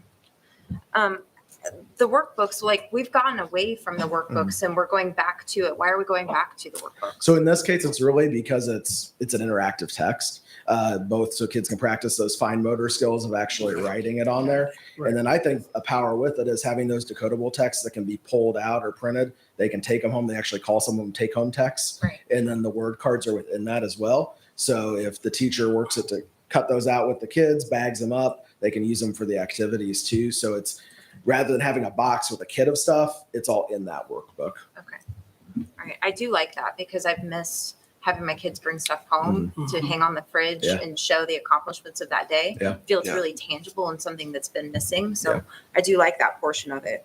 And then you had mentioned that pushing out instruction to KN1 and 2 and 3. We don't have KN1 in the same building anymore. Correct. So how are we going to do that? So we've worked out with our building admin as part of pre-service PD. So the K1 teachers all come together on August 11th, which is one of the PD days. And they'll do the K1 session here and then 2, 3 in the afternoon. And we've already worked out those logistics with building admin pending board approval. And is one session enough? So there'll actually be a follow-up, but it'll probably be more in a train the trainer style. We've purchased multiple days so we can customize it as we go through. Also, we're kind of retasking one of our coaches to be a point person with this implementation specifically because it's an area of focus. Thank you. Yep. Yeah, I'd just like to say, I like the return to the workbook. I've gone through all those materials and, Agreed. you know, they are kind of vibrant, you know, catches kids' eyes. And I also like the fact that, I'm using a term, but we would call it scalable when you, differentiation. Yep. Because to me, that's part of the problem is not all kids advance at the same level. And I kind of looked at both of these when I went through them as if I was a first year teacher, would this help me or would this hinder me?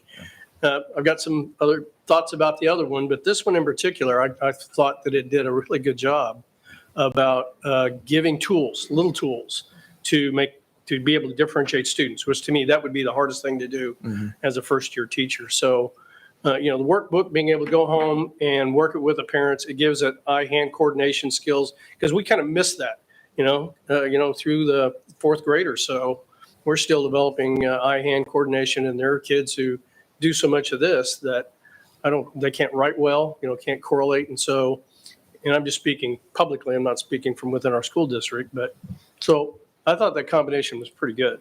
We'll see how it works out, but as a first year teacher, I would have felt a lot more comfortable working with this and doing my literacy work. And I would say no matter what the product, no matter what adoption we're talking about, there's always going to be a word or two. And it's all about working through those and that partnering with the vendor and working with our team and our coaches to work through that.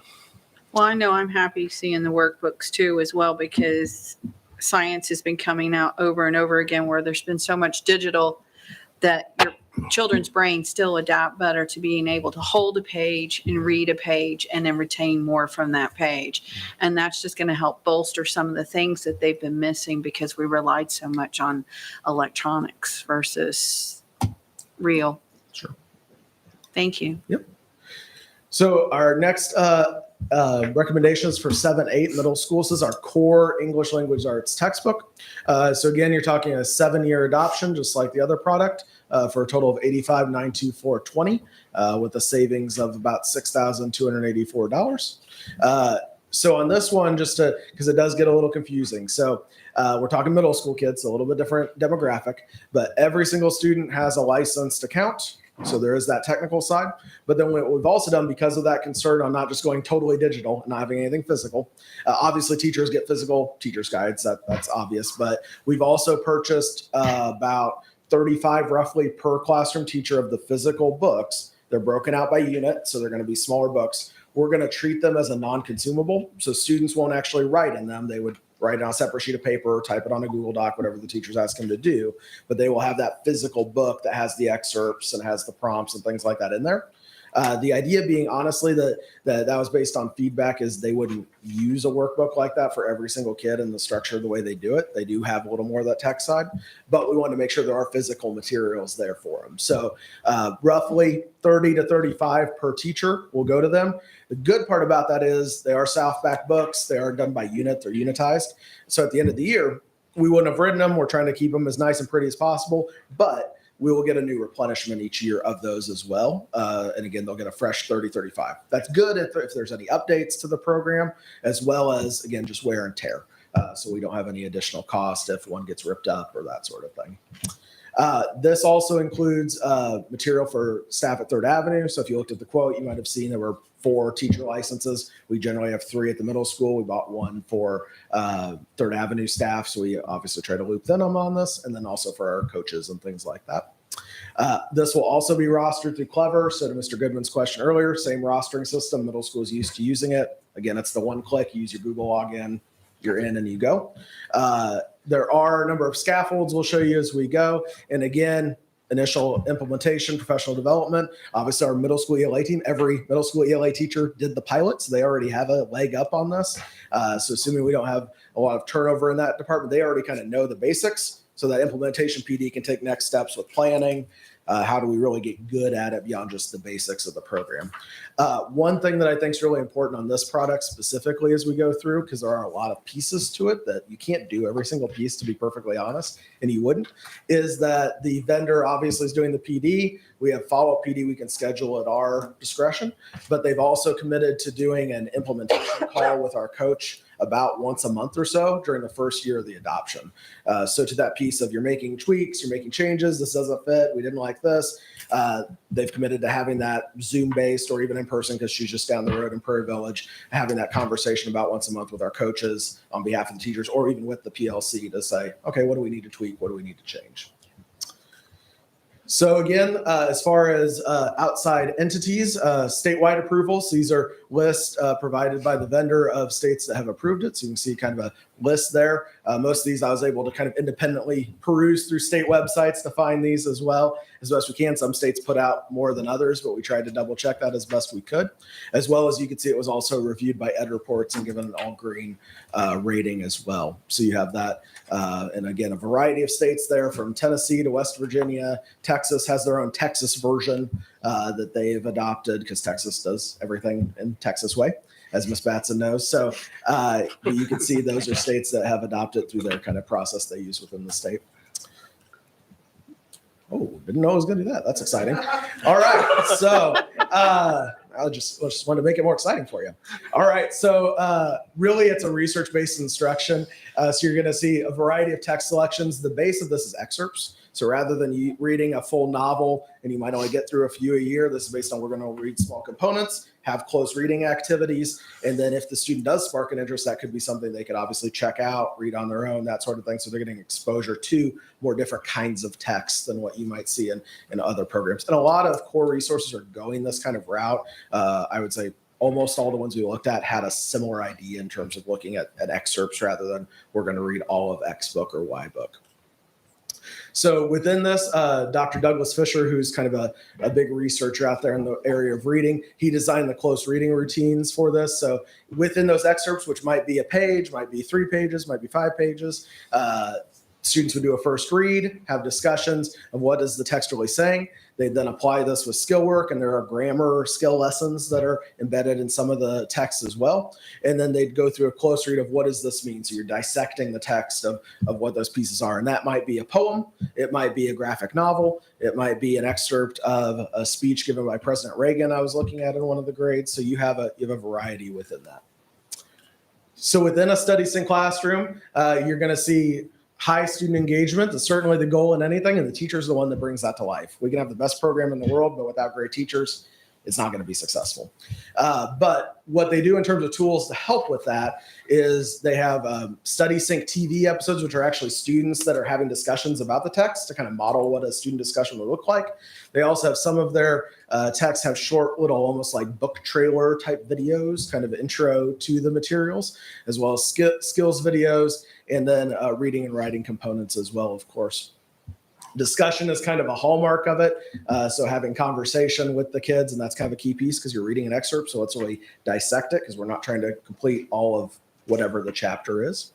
And then the root of it, of course, is trying to meet those state standards and applying that thinking to the text. So we're reading an excerpt for the purpose of trying to master whatever standard that is that we're reading through, as well as hoping to spark that interest in whatever that subject is within the text that then they can read outside of that class time. Collaboration, of course, is crucial, and as you're hearing that discussion piece, and then going to that deeper knowledge or depth of knowledge. So within that, after you read a text, you have options, which again, you're not going to do every component, but you have a short assessment. You can do a beyond the book activity, which I know some of you have taken a look at, and have a mini project-based piece or inquiry piece. You're not going to do all those components every time. Just for the sake of what's going to get you the bang for the buck. But they have those application pieces. I saw one, I think, where you were designing your own animal and writing a piece about it, or you're doing a mini mock trial. So they have some of those components built into that you can apply those tech skills. So within the differentiation, which we talked about earlier, kind of a cool piece that's on the digital side, of course, is you can make some adjustments on some of the text. So they have short blasts that are kind of real world application discussion pieces that you can give different lexile levels to, so they can read the same content, but I'm reading it at a higher level than a lower level. So you're meeting those grade level skills, but giving texts that are at their level. And then they also have built-in scaffolds that allow you to give maybe sentence stems. So if I need a prompt to help with my writing piece, you can see that within the platform. So students kind of are getting what they need in that moment, where it looks like everybody's getting the same thing. Ms. Price may be getting this stem, Mr. Powell maybe not. So you can get that customization within that and assign those to the kids. They do have supplemental languages. I was seeing a book summary in Cantonese when I was reviewing something earlier today. So you do have those as needed. We don't have a ton of that need, but it's good to have because you never know what you might need and you want to meet the students' needs with it. And then, of course, there's multimedia elements and tech components. So that's that balance of you're going to have that physical book and you could use that physical book and the kids could handwrite their response or type it in a Google Doc, or you can do it within the platform that's rostered through Clever. And of course, there is text-to-speech, closed captioning, annotation, all that, which is just a piece of that. So they can annotate of the text and put that in the platform and things of that nature. Talked a little bit about these already, but the differentiation. So you can make subgroups of students to assign those scaffolds and give differentiation. In that bottom right corner, that's from Rikki Tikki Tavi that I know Ms. Murphy took a look at a few weeks ago when we chatted. So that's actually a fill-in piece where they gave sentence frames to fill in the blank versus having to do it all from scratch. So again, you can assign those supports as needed and then hopefully build up that rigor as you go. And there are English language learner components as well to assist for those students. So some quotes from our committee members, like the vocabulary piece is integrated into the lesson. That Study Sync TV gives a good model. And that's, again, the kids kind of discussing what that text is or what skill they're practicing. Like how the resource met all my students' different levels for reading. And then love the model component of each lesson and the little videos. And then some of the references we spoke to as well on Study Sync. Teachers have great ownership and crafting the lesson.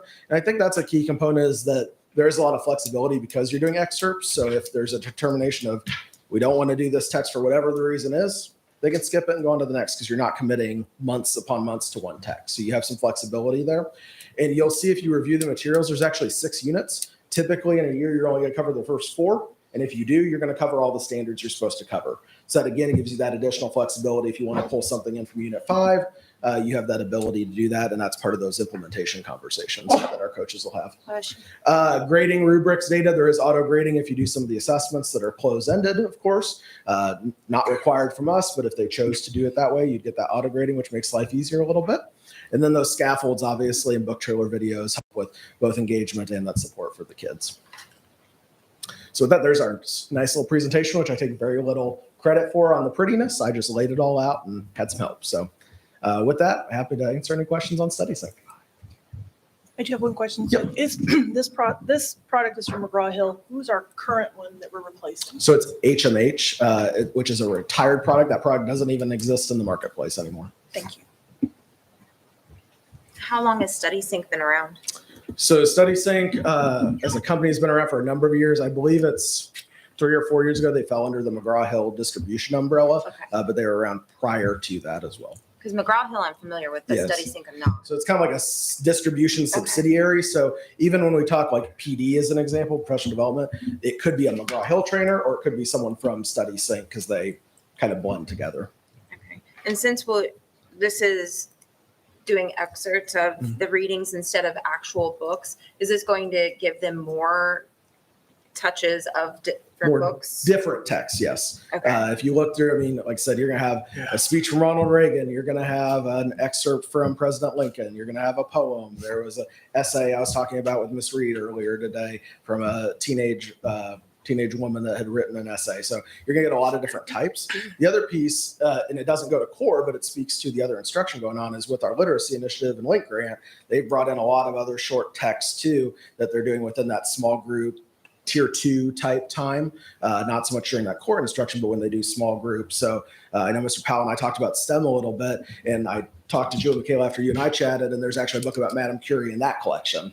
So you're kind of getting that balance of what we already have from that, but then this will meet that core standards element. Will we make sure that we have the full book available in our library, or is it available online for them to be able to read the complete text if they so choose? I would say most of the texts, if they're like a novel or regular text, are relatively common.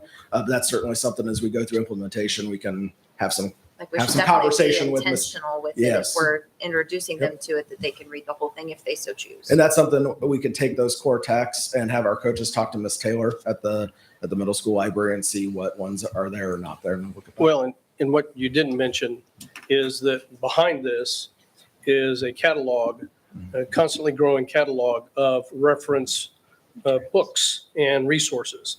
So they can go online and get those if they so choose. So, and that wasn't brought up, but I mean, it is something for us to consider, is that we have an expanding library behind this if we choose to use it.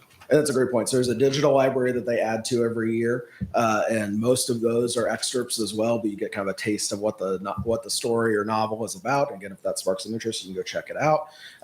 It's not part of the core instruction component, but it's an element students can almost search for, almost like a card catalog in essence of other texts. Okay, and so knowing that there's a catalog like that available, would that be something that we would put on the website that would be available for other people?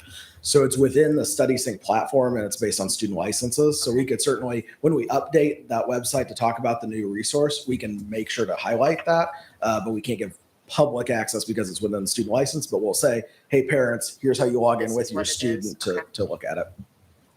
And then I know you had talked about using Mr. Perry before, but both of these programs are going to align with Google Classroom, so we're not going to have any issues with that. Like you had said, the automatic grading, if they fill it in there, it can be automatically graded. So StudySync has a connection with Google Classroom, and he took a look at that as we went through the pilot, and a lot of the teachers played with that. You're probably not going to, most of the K-3 doesn't use Google Classroom, they use Seesaw, but there were no concerns brought up from Mr. Perry as we went through that. And then when we adopted the social emotional curriculum, we were looking at common language.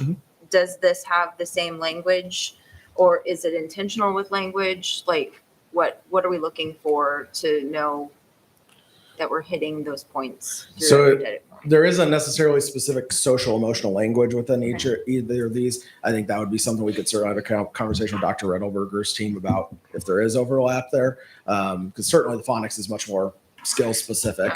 And then the middle school ELA, I think we could definitely look for opportunities to pair those two. We haven't had that I conversation. just didn't know if it was something that you looked at, said we're looking at this, we need to also look at this, and they align together. I wouldn't say we've had that explicit of a conversation. All right, thank you.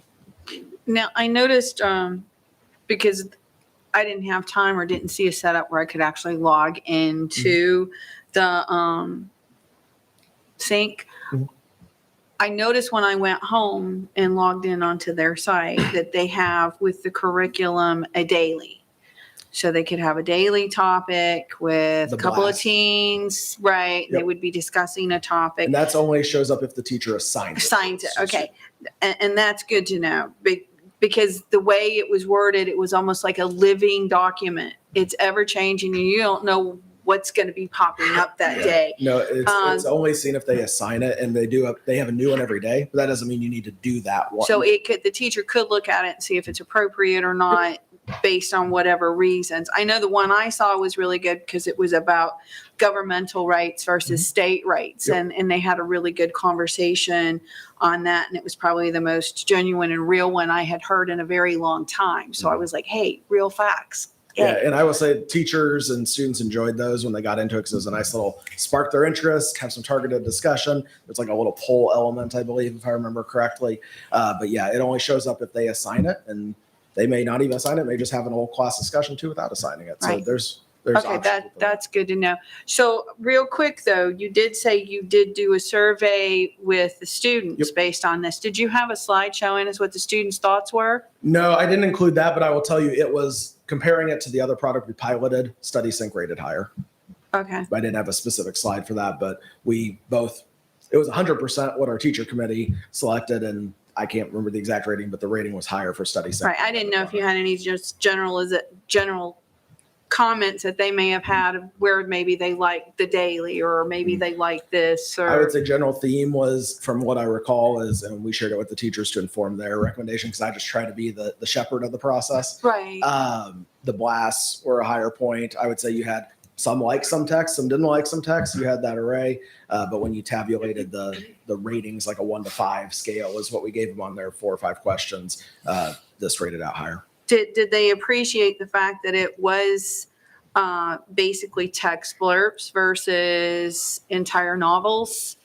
I don't recall. Or did some of them make them hungry for that novel? I don't recall any specific comments to that effect, one way or the other, to be perfectly honest. Okay. All right. Thank you. I am trying to be short and sweet tonight, so I haven't spoken very much. If anybody has a question about my votes or anything, please see me after or a later date. I want to thank Mr. Bodensteiner for the transparency with availability of the curriculum that was in the lobby, and also thank Ms. Batson for pointing that out to me when I was here for a different visit. And both of them had great things to say about Dr. Kathy Rettelberger when I was in their office, so I just want to thank her for the positive contributions that she's making to that department. In regards to this curriculum, first I would like to talk to the study sync. I apologize, I have something in my mouth. Oh, sure. So there's something called Rewrite Your Classroom. I didn't really get to the bottom of that, but I think it's probably maybe a Twitter thing. Some of the verbiage on their website stated to help you rewrite your classroom, to find new literature for your classroom. And it was in a feed that focused sort of like an example of a teacher's classroom, included LGBTQIA+ with all respect, and also BLM with all respect classroom decor. And again, similar to the last curriculum that we looked at, as not everyone in the community aligns with these movements, I don't feel it's the best allocation of our tax dollars. I feel like we can find curriculums that are more objective. And I also found in the 6th grade, I know we're not purchasing 6th grade, and also 8th grade, some themes of gender identity discussion. Moving on to phonics to reading, Wiley Blevins, author, children's curriculum, also children's book author. He's written a lot of books, actually. Some information I found while I was researching Mr. Blevins was some tweet content that stated, giving a book to a child can help broaden their world and open doors, which I completely agree with. I'm a big fan of reading and education. His encouragement was to share a book called Call Me Max with a child in your life. So I just wanted to share a little bit about Call Me Max so people know what I'm talking about. When Max starts school, the teacher hesitates to call out the name on the attendance sheet. Something doesn't seem to fit. Max lets her know the name he wants to be called by, a boy's name. This begins Max's journey as he makes new friends and reveals his feelings about his identity to his parents, written with warmth and sensitivity by trans writer Kyle Lukoff. This book is a sweet and age-appropriate introduction to what it means to be transgender. Let me skip back to my notes. And then he goes on to say, librarians, the steps are simple. If you missed purchasing it when it was first released, you can do so now. Buy in droves. So again, I just know if this book was, it was written for 5-year-olds, I would be uncomfortable with someone trying to educate my 5-year-old on sexual identity, not because I don't love everyone, but because I just feel that I want them to be children. And I just feel with all of my heart that we need to support each other fully and we need to love each other fully. But I also feel like there's some kind of boundary that maybe it's hard for me to really put into words. But I just know that I wouldn't feel comfortable if this was my position. Let's say this was my child and I believed that my child was transgender. I would support my child, but I just feel like I would be crossing a boundary if I went and gave this to another child. I just feel like that's just uncomfortable for me. And so I really have problems voting to use our tax dollars on some of these situations. But again, thank you for all the work you've done. Thank you so much. And to my knowledge, that text isn't in phonics to reading. It's just the text he's written. Yeah, no, again, it's for me, it's kind of a follow the money thing for me. So if we're putting money into writers who support this type of writing, or maybe will do this type of writing, that's just a conflict for me. Thank you so much. Got a question on the books. Now, we've gone to this compartmentalized excerpts, you know, and I went through all the material. So I know that there's a number of genre there. So you'll have a complete poem, and you'll have a lot of complete things that are in there. But the larger books obviously have been excerpted. Anywhere within both the 7th and 8th grade, do we have a requirement for a complete book? We do not have that requirement. There are, with the program, again, flexibility is there are optional novel studies that could be included if the team and the administration made that determination, but there aren't a requirement in grade of reading XYZ book. Yeah, and that's really not my question. It was strange within the last 2 weeks that I've been accosted by 2 ELA teachers outside of the district when they found out I was a board member.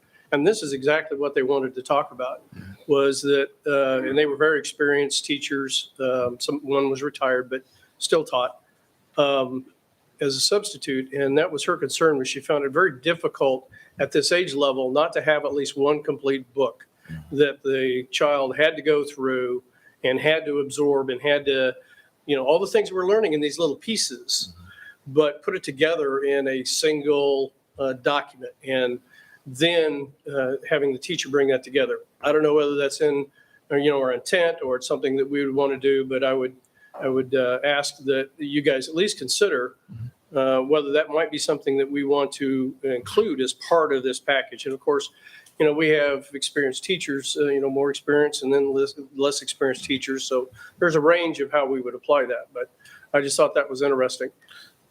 And I think you'd hear discussion on both sides of that. I think the positive in this is that they have those optional novel studies already that you could pull for each unit. So if that decision's made down the road at some point, you have those tools already in the toolbox that you could just pull a novel study and do that. You don't have to necessarily start from scratch. Plus, not necessarily novels, but they do have classroom libraries and those other texts we talked about that were provided through the literacy initiative that can help support that small group type instruction, independent reading as well. Yeah. Well, and one of the things that I thought was good with the program that we just approved that had to do with social emotional learning was that there was an intentional blog space, if you will. You know, as teachers were going through this, they could share their experiences, et cetera. I didn't see it, and maybe I just missed it, but does this program and this company support like a professional blog? So they have a few different things that I know of off the top of my head. There is a coaches community, and they have kind of like an online forum type setup that our coaches can join, or teachers even for that matter, as well as, of course, there's contacts where you can email anyone. I mean, they have a contact information piece. I think that's something this group prides themselves on, is they do add and change as they go through. So there are those opportunities within it. And I think they'll see to kind of check in, what do we need to change? Because she works directly for the company with implementation. So that's kind of our caveat, which is a lot of times when we're requesting things, kind of like the thoughts you had, I send it on straight to her and said, these are the thoughts for one school district. And then the last thing is, and this is no surprise, I sent it in my note. As I read through this, if you look at the whole context of all of this together, you look at each of the areas, you know, we had 6 blocks, right? And there's about 10 resources in each of those blocks. Yep. So there's quite a few resources to draw from. Yep. So when you went through that and then you looked at what was in the library, this program is pretty committed to global social activism. It really is. And I just to be, perfectly honest with it. Now, the choices that they made and how they presented that, I thought were pretty good. Because, I mean, if you were to look at somebody and the material that was based on their life, it was pretty significant.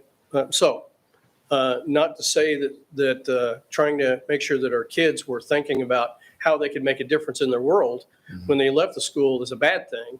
It's just, I have a problem because we're also trying to teach these kids, get them on fire for, I talked about STEM. We have a number of professional engineers and the guy who built the Golden Gate Bridge, and we could go on. where their lives may not have been in the social level, it might have been in engineering or in technology or in science. And even though I looked at all the materials, I went through the library, looked up science, et cetera, they still, even those articles were more kind of focused on what they did socially than what they did professionally. So I don't think we're necessarily demanding from the resources we go to enough. And so as a board member, I support us going back to these producers, McGraw, and saying, we would like to see these things in this package and push to get that, because, you know, 7th and 8th grade, that's exactly where we want to fire up these kids and get them interested in the future. That's where we start our, you know, the path through high school on how they want to learn. So I found that this one was just kind of devoid in that area. And to that point, it's like I said, they have all the questions and comments you made. I forwarded on to them already. So I think we've already made that opinion said. And you have the responses, of course, if they have, in their opinion, STEM-oriented materials. Right. I think the other piece, which I mentioned earlier, I'm talking with Julie and Kayla on the literacy initiative side, is that they have purchased quite a few of supplementary materials that align to those STEM pieces. Like I said, there's a specific Madame Curie text in one of it's either 7th or 8th grade supplementary materials that they had purchased. So. But I mean, we have items in there that are for information. And I don't want to beat this horse, but they're not what we consider like a novel or a poem. They're actually informational. And just the amazing things that have gone on with the Human Genome Project, which there are all kinds of informational materials that are designed to be taught at a lower level so kids begin to understand. It's things like that that I was looking for, didn't find. And then the last thing is the material is pretty intense. I mean, it is, there's not a whole lot of fun in it. And so I do have a concern that, and I trust our teachers in this, but I would just ask them to consider as they go through this, look for some fun to put in here. I know there's some Mark Twain stuff, but I mean, it's like 6 times 10 times, you know, that's one out of a very large portion of what we have here. So I would hope that our 7th and 8th grade ELA staff will really look at how can we put some in here that makes reading fun, you know, a kid desire to read it. And that I found a little, to me, that was almost more problematic than not having the STEM stuff. And to me, I think the power in that, whether it's any resource in the world, is the power of the teacher and the magic and that power of the teacher. Yeah, and that's why I'm bringing it up, because I think this is where we really need our teachers to take a look at. Is this really bringing our, you know, the desire to read also into our 7th and 8th graders? Sure. So, sure. And thanks for all the work you guys did and being patient with me as I asked questions. No problem. Enjoyed it. So what kind of alternatives are there? So let's say we just decide this is not for us. We don't want to do this. We're going to vote this down. What's the way forward? Well, I would for you say guys? first that this is the recommendation unanimously of the teachers that piloted this. So I just for what that's worth, keep that in mind. Okay. You know, as we went through, we piloted another material. I would say there'd probably be more concerns with that, honestly, than this, if I'm being totally transparent. We also looked at other ones that were green by ed reports or were on some statewide adoptions and felt like, I remember one specifically, felt like there were a lot of pieces, but the rigor wasn't quite there. And once you got down to the quality, it wasn't quite there. There was another one that we looked at that there were, if you just did a Google search, you found very extreme views one way or the other about it, about what it was encouraging or teaching. And we felt like that wasn't going to be a great fit either. So, I mean, I'd say, again, this is a 9-10 month process that was pretty deliberate. And I think we ended up with the thing that's going to best meet all the needs and of the kids and the staff and the community. Well, I will say it does concern me a little bit with the 7th, 8th grade reading about it maybe not being quite so inspirational. I can say I was a lost reader in 6th grade because of not necessarily a very proactive or caring teacher. It took a superb 7th grade teacher to spark that and give me a book that led to another book to another book. And then again, I had her in 8th grade for a more advanced class. Had that not happened, I don't know where I would have been or even my kids would have been.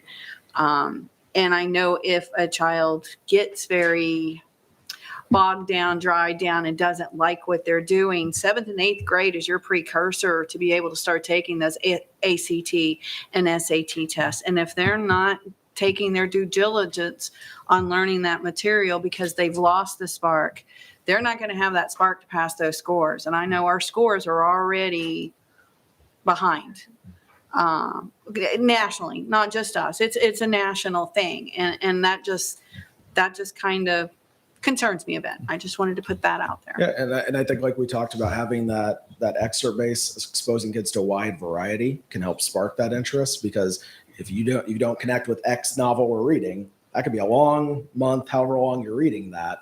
On the flip side, it can be great, but it's hard to meet all those needs. So I think that's a key component, is you are getting that exposure, then the kid can spark that interest and go look at it. Right. I just worry too that if it's lost, and if you lose one child, it's one child that's lost. You don't want to lose them.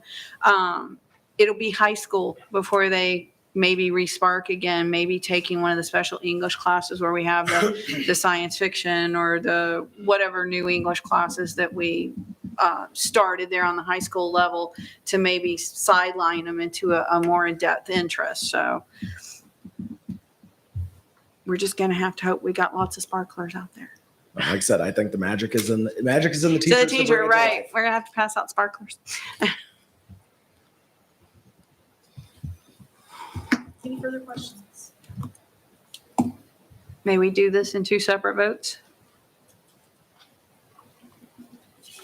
What would be the two separate? One voting for the K through 3 phonics motion, and the other one for the study sync. I'd like to make a motion that we do the phonics to reading. That's the K through 3 for the total of $142,760.21. Second. We have a motion by Ms. Murphy, second by Ms. Wells, to adopt K through 3 phonics as presented. All those in favor? 6-1, thank you. Middle school ELA. I make a motion that we approve the McGraw-Hill Study Sync 7-8 program. Sorry, I'm not seeing the numbers for it. 85, 9, 24, and 20 cents. All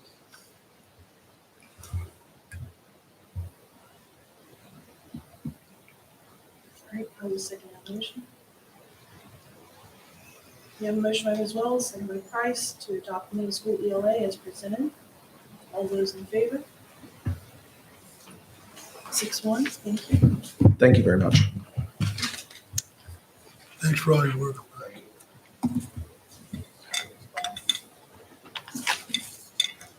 Moving on, item 9, consideration of technology purchases.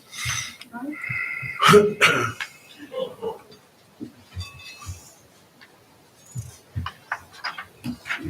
Well, I want to preference this by tonight I bring you savings. Yay. Yay. Copiers are expensive. Yes. So we're coming off of a 5-year lease on our copiers. And a couple of things we've experienced over those 5 years is parts were starting to get harder to get. And because they were Konica Minolta, there was a factory that burned down overseas, which caused a shortage on toners for that particular manufacturer. So we, in addition to Konica Minolta, we looked at Canon and Toshiba. And Toshiba is the choice we've come up with. It's not only the lowest dollar amount, but it's we're dealing with the manufacturer and not a reseller of copiers. So you're dealing directly with the manufacturer, which is nice. And compared to what we've been paying, okay, so here's where the saving kicks in. It's about $10,666 yearly, but over the 36-month, over the 3 years, we'd save about $32,000. That includes faxing, cloud faxing, which we didn't have before either. So not only we're getting more, we're saving money. And these are all new copiers too. So it's not like we're getting used copiers. So yeah, I'm pretty excited about it, pretty stoked and looking forward to it. It takes a lot to get Brian excited. I'd like to make a motion if there aren't any other questions or comments to approve. The only question I have is have we done a study on how flammable their manufacturing plant is? The one they have now is Toshiba has one here in the States, so it's not overseas. Oh, okay, well, good. Oh, that's a good Our start. firefighters are taking care of that. We can at least get some OSHA, non-OSHA violations going. I'd like to make a motion to approve the Toshiba Business Solutions, the total over 3 years of $365,492.88. Second. Okay, the second item. Oh, sorry. So we have a motion by Ms. Murphy, a second by Mr. Goodman to accept the Toshiba Solutions copy lease for 3 years. All of those in favor? 7-0, thank you. Okay, second item, more savings, and these are really substantial savings. We're at the end of our 3-year lease with Spectrum. Okay, so we have to go out to bid for E-rate, to where we can get savings from the government on that. And what caught our eye this time around is, again, it's lease lit fiber, but it's to where the fiber network can be built by this company, and between E-rate and state matching funds, the build portion of it cost us nothing, except for there is about $27,000 worth of electronics that we would have to pay to light it up, but the savings are just astronomical. So one of the benefits is right now we're anywhere between 1 gig and 10 gig on our sites for the wide area network. This would give us not only a cost savings, but we would be able to go up to 100 gig and still be less expensive than we are paying for 1 to 10 gig. Another piece of that is the security of it. So because it's a privately built network, it's not like right now our WAN runs through the time of the, I want to say Time Warner because we've had them since Y2K. It runs through their hub, so it's their switching, and everybody else who's in there is running through the same switching gear. This is isolated, so we're not running through anybody else's switching gear. It's all constrained to our district.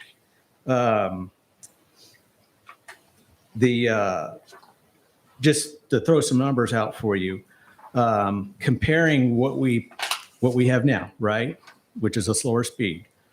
Over 5 years, after our discounted rate from the government, we'd save $184,000. 10 years, we would save about $369,000, and 15 years would be about $500,000, and that's after the savings. Let's say E-rate goes away, right? Now you're talking a much bigger savings. 5 years, it's almost $1 million. 10 years, it's almost $2 million, and in 15 years, it's over $2.5 million you would save. So quite a substantial savings. This company has been doing this since 1998. They have 1,700 schools, 250 school districts, and 21 states that they are in. So they've been doing this for a very long time, and they know what they're doing. The thing that when I was discussing this with Dr. Roth, it's just something we'll be able to leave a legacy. I mean, this is something that the school district will enjoy for years to come. And the contract is for 3 years, but it has 4 extensions. So you're locked into that price. You don't have to worry about, if I want to extend and keep going, I'm going to have to pay a higher price. So it's I'm sorry, are those annual extensions, the 4 extensions? no, they're like 3-year extension each one. So it's 4 3-year extensions. Now, leaning onto that, you say, locked in on that price, it won't go back up even with the extensions. What if for some reason something's really great in the world finally and price comes down? Then that's the beauty of it. Because we have the extensions to where we don't have to do them. They're just optional. Okay. So if it goes down. Or maybe they'll we relook at it and negotiate see if we can down. get a better price. Very good. Thank you. We've left Spectrum before and gone back to them. Do you feel like this product is going to be more reliable than the one that we went to before, or more reliable than what Spectrum is? This will be as reliable, if not better, but what you're referring to is our internet. Okay. We have not gone anywhere with wide area network. Shawnee Mission was one of the many references I checked. They had like 51 sites, and they're singing their praises. They're saying this is the best thing. Now, so this would basically be a fiber network that would connect all of our schools? Correct. And who's running that fiber? Unite The Private company, Networks. the Yes. United Private Company, okay. And then, so if we don't go with them, like, let's say we were with them for 3 years and we stop the contract, what happens to that fiber? Does it belong to them? Well, We yeah, can't it be on belongs it. to them, so it's not ours because it's lease lit fiber. They maintain it, Right. which is another benefit. Okay. I had another question, but I lost it. Sorry. I'll think of it if anybody else has any other But questions. as far as, it's because it's the WAN, so that we're all talking on the same sheet of music. What we're talking about here is like when we said all the things that were behind Clever. This would speed up the kids' use of those applications, which are resident in your server. Is that not correct? This speeds up everything on the wide area network. Right. And then as we increase internet speeds, that gets pushed down even quicker out to the sites to what we have now.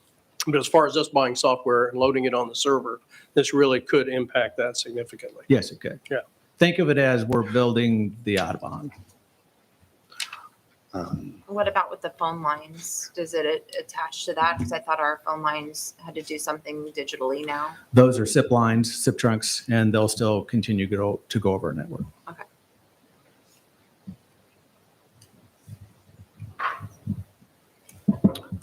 All right.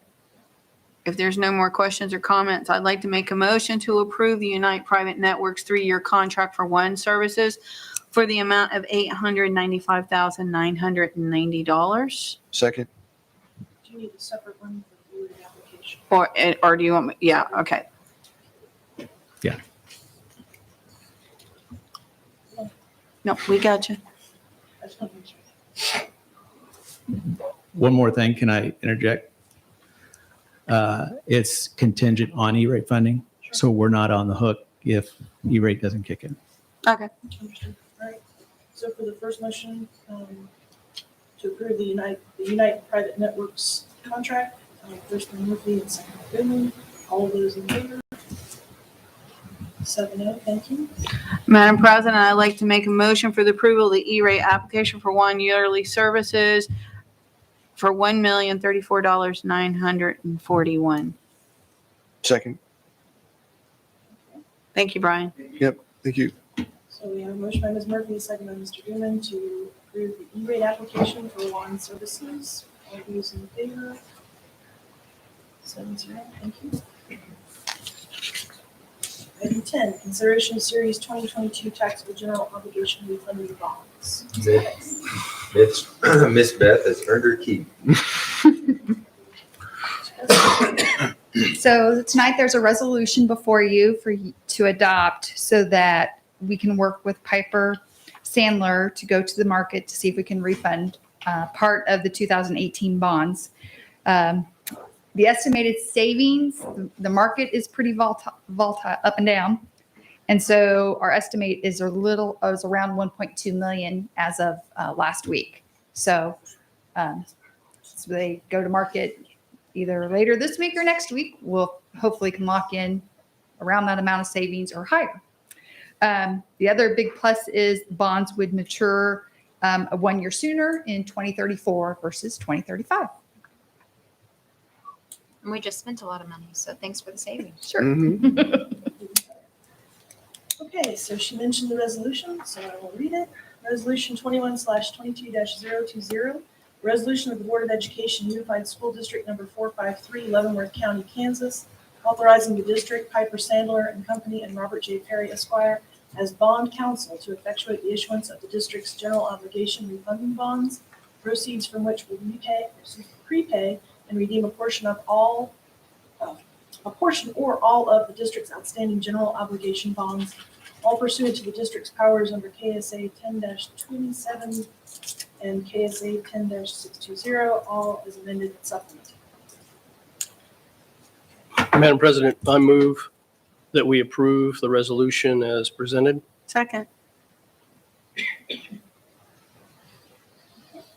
We have a motion by Mr. Powell, second by Mrs. Murphy to accept the resolution as presented. All those in favor? 7-0, thank you. And you all need to sign that prior to leaving tonight. In blue ink. I have the pen. Actually, it's only one. It's just one. Okay, I will have it to you. That's all right, I was looking. So Beth, specifically, what does this do for us and for the community? So it lowers the interest cost for repayment on the bonds.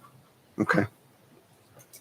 Plus, we try to do this every year, don't we? We have, this will Or be at the least third, research to try and hope this will to be the find third it year every in a year. row if it's successful. Yes. And in the long run, as long as we keep saving things like this and paying off bonds quicker, that also reduces the mill rate for our community, which hopefully powers that be will reduce property taxes someday. That's kind of what I was fishing Yep. for. We hope to see in our deliberations later this year, some of this reflected in lowering our mill levy. Fiscally responsible. That's right. Fiscally responsible, All exactly. right. Number 11, board subcommittee, curriculum policies and procedures review. Mr. Powell. Okay, the good news is, last board meeting, the chair appointed a subcommittee, the subcommittee to look at curriculum policies and procedures with the intent of seeing how we can make them more transparent, how we can make them more efficient. Because I think as you saw tonight that there is a very detailed, very deliberate process for the curriculum in particular. So we're not looking at books, we're not looking at the materials themselves, we're looking at the process, because that's what brought us to where we are right now with the hard work's been done with the administration and getting transparency on the website. Those are the kind of things that we want to work with the administration and, get the voice of parents. So that said, we had 15 different applicants. It was awesome, the participation and the volunteers that came for each of the schools that was asked to be represented. So here are the names of the parent members of the subcommittee. Liz Seeger, that's at the elementary level. Jenny Wooten, it's at high school level. Sure I got that right. I'm sorry, those are the alternates. Let me back up. The primaries were Christine Varnall from the elementary, Sandy K. Law from high school, and Yvonne Mathis from the intermediate middle school. And the other names weren't wasted because they are the alternates. Liz Seeger's an alternate from elementary. Jenny Wooten is an alternate for high school. And Jessica Singer is the alternate for the intermediate middle school. Now, the path ahead, for the board is we're not going to meet this week, but I'll try to make contact with every one of these individuals, and I'll work with Brenda to try to make sure we get out a thank you for all of them that participated. And then next week, we'll be looking at our first meeting, which will be Ms. Murphy, myself, and then the 3 parent representatives, and then I'll work with the staff to see where we want to go with it. And of course, the first meeting, storming, norming, those kind of things, we'll be introducing each other, getting to know each other, and also then lay some groundwork with what time is available. Now, the intent is for us to try to start early enough that parents can still get back to their kids. So we're looking at 5:30, which should allow any number of people that need to participate to be able to participate and get home in a reasonable hour. But at the same time, what we're doing is important. So we want to make sure we give enough time to do it. And then more details to follow. But as I contact these people, I'll work with Ms. Shoemaker to make sure that we get it scheduled because just, for the public, these will be public meetings under the Kansas, coma, just like this meeting is. So we'll announce them. And anybody can come and watch the proceedings. But so there will not be any private meetings. We'll try to hold them here, maybe with the first one. But then after that, I thought it was a great suggestion. And that was we'll try and go to the libraries as we go through this process, with the conclusion being in the June timeframe. So I welcome any comments that y'all might have. My email's out there. And hopefully we'll continue to get input in one way or another from the ones who aren't actively on the subcommittee, but volunteered to help. Because we want to be as transparent and open and make this as efficient and improve the quality of what we bring to the community as we can. So. Okay, so the goal is going to be coming back to the board with something to put into black and white. For instance, and I'll just use, if I could, the example that not all the board members knew that we had it out there. And that's not a lick on this district because it was published, but somehow or another, we haven't effectively communicated that the materials were available. So that'd be one of the first things that I want to look at. Okay, we did it, but we've instituted a number of things in the last year that I think are really powerful, like the flags up on our webpage where we can provide notice of things like that. That's what we're going to be looking for. We're looking for those kind of things, then to bring it back to the board and say, here are the top 5 recommendations, how we can improve our system and our communications, or in whatever category that the group decides that we need to come back and let the board consider. So yeah, the board's going to be the one. The subcommittee is just providing recommendations. Will you have like a set agenda, and then will you be the spokesperson that comes back and reports to us what happened? That was the original intent. And that can be modified if we need to do it differently, but that's right now our initial intent. Great. Thank you for doing that. Thank you, ma'am. Move on, item 12, employee handbooks. This is a first read, so if you have any questions, please let us know. It will be back on the agenda next month for a final approval. So this is the first read of that, and track changes were included. And we make any comments and suggestions to Jake? Jake, yes. Randy Joe.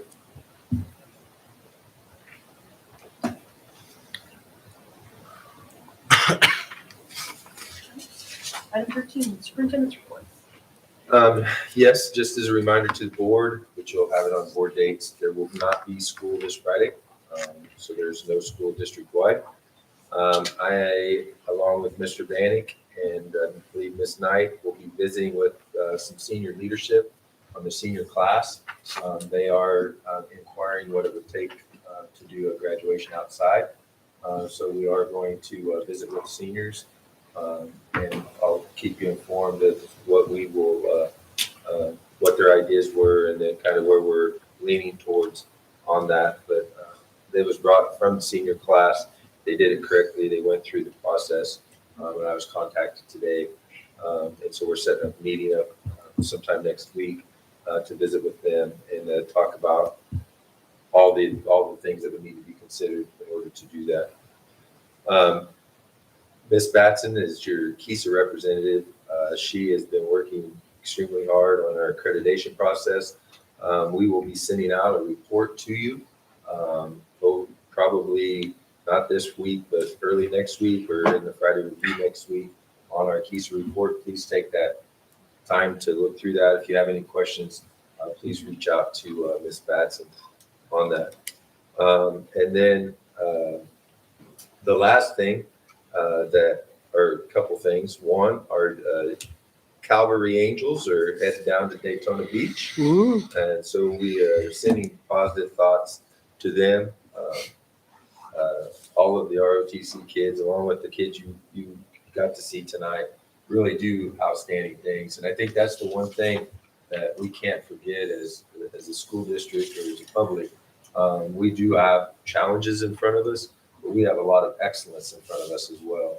And I think the kids here tonight, I think our OTC program, for decades, you could go on and on and on We have good staff, we have good kids, and they are doing some great things. Not saying that there's not challenges in front of us, but let's not forget the great things that are happening. And then Mother Nature's not been nice to our spring activities. Those of you that have set out in some snow and sleet and rain and cold, watching softball or track meets or soccer games. Hopefully Mother Nature becomes a little more nice and lets them finish up with some good, warm, fun weather to compete in. So that's all I have. Item 14, executive session for non-elected personnel. So What time do we need? a 5-minute bio break up front, Okay. and can you do that at 10? So 15, 8:30.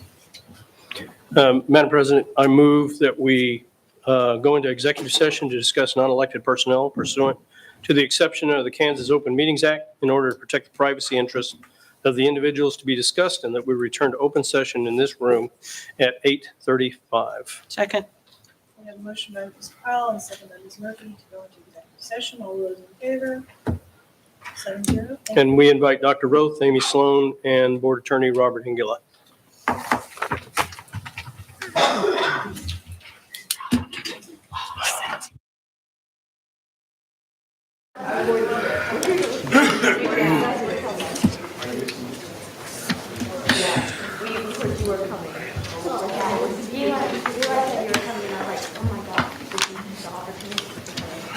Item 15, executive session action item. Madam President, I move that we accept the staffing report as presented. Second. All right, we have a motion by Mr. Powell, second by Ms. Wells to accept the staffing report as presented. All those in favor? 7-0, thank you.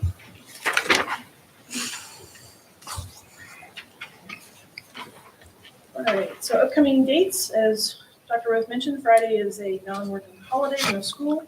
The 25th of April is academic awards, I'm looking forward to that. And May 5th is the Horizon Scholar Gala at James Northland. Our next board meeting is scheduled for 9 May. And as we move on, item 16.2, unscheduled patron input. Jewel Alvis. Amy, to remind you, you have 3 minutes.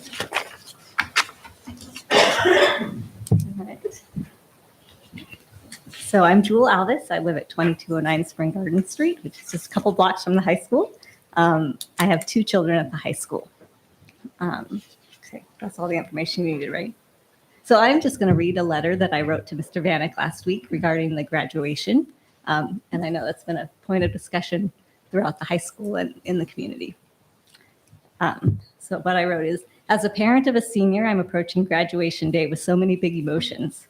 I know the school puts in countless hours of work to prepare for the event, and I appreciate the thought that's gone into it. I'm writing, though, to express my disappointment in the decision to limit the high school graduation tickets to 4 per senior. I understand that there are definitely advantages to having an indoor event, but I hope that you'll consider some other factors as well. So like many other seniors, my son is a military dependent. As such, he's lived in 4 countries during his school career. He's never lived in a state with any extended family member. Because of this, his grandparents, aunts, uncles, and other significant people in his life have very rarely had the opportunity to attend any of his events. Whether it was soccer tournaments, school plays, academic awards, none of that. We've been in Australia, we've been in Italy, so obviously they've come over when they could, but it hasn't been a regular thing for him. And I know there are a lot of other military families in our community, as well as families who are here, but maybe have grandparents or family members who live far away. And I feel like the ability for family members to be there tells that child, your interests, your talents, and your achievements are important to me. And that's the biggest way that they can say that to the child. High school graduation is the final event of my son's childhood. And it's understandable that all 4 of his grandparents and an uncle were eager to get here. So they bought tickets from Alaska, from Virginia, from Washington to be here for the event. And then we found out we only had 4 tickets. We also have 2 other children who obviously would want to be part of that event. So it was heartbreaking when we had to tell them, you get to Zoom in, you get to watch it remotely. So they'll be sitting 2 blocks away watching the event. So I know the graduation day is fast approaching, but I sincerely hope that you'll consider our wishes and the wishes of so many other families who are in the same situation. I know that there's obviously issues with outdoor events, but I think it might be worth the risk in this situation, or to move it to another venue where more tickets were available. So I said to Mr. Vanek, can I say to you, 10 seconds. okay, thank you all for the support that you give to our students and our families every day. All right, board member comments, Ms. Reed? Okay, sorry, I was listening to her so intently. All right, so I wanted to highlight how I got to visit David Brewer this week. And Mr. Idakavage and Mrs. Batson were so free with their time. I felt very welcomed, and I just wanted to thank both of them. And I also got to attend the ROTC ball, and I just wanted to shine a spotlight on Mr. Vanek from the high school. I was able to observe just how he seemed also very free with his time, just very present and giving to the students, there for support and to keep them safe. And so I just wanted to thank him for his good work. And the Daytona trip, as Dr. Roth already mentioned, is going on right now. So I just wanted to wish them the best and safe travels. Thank you.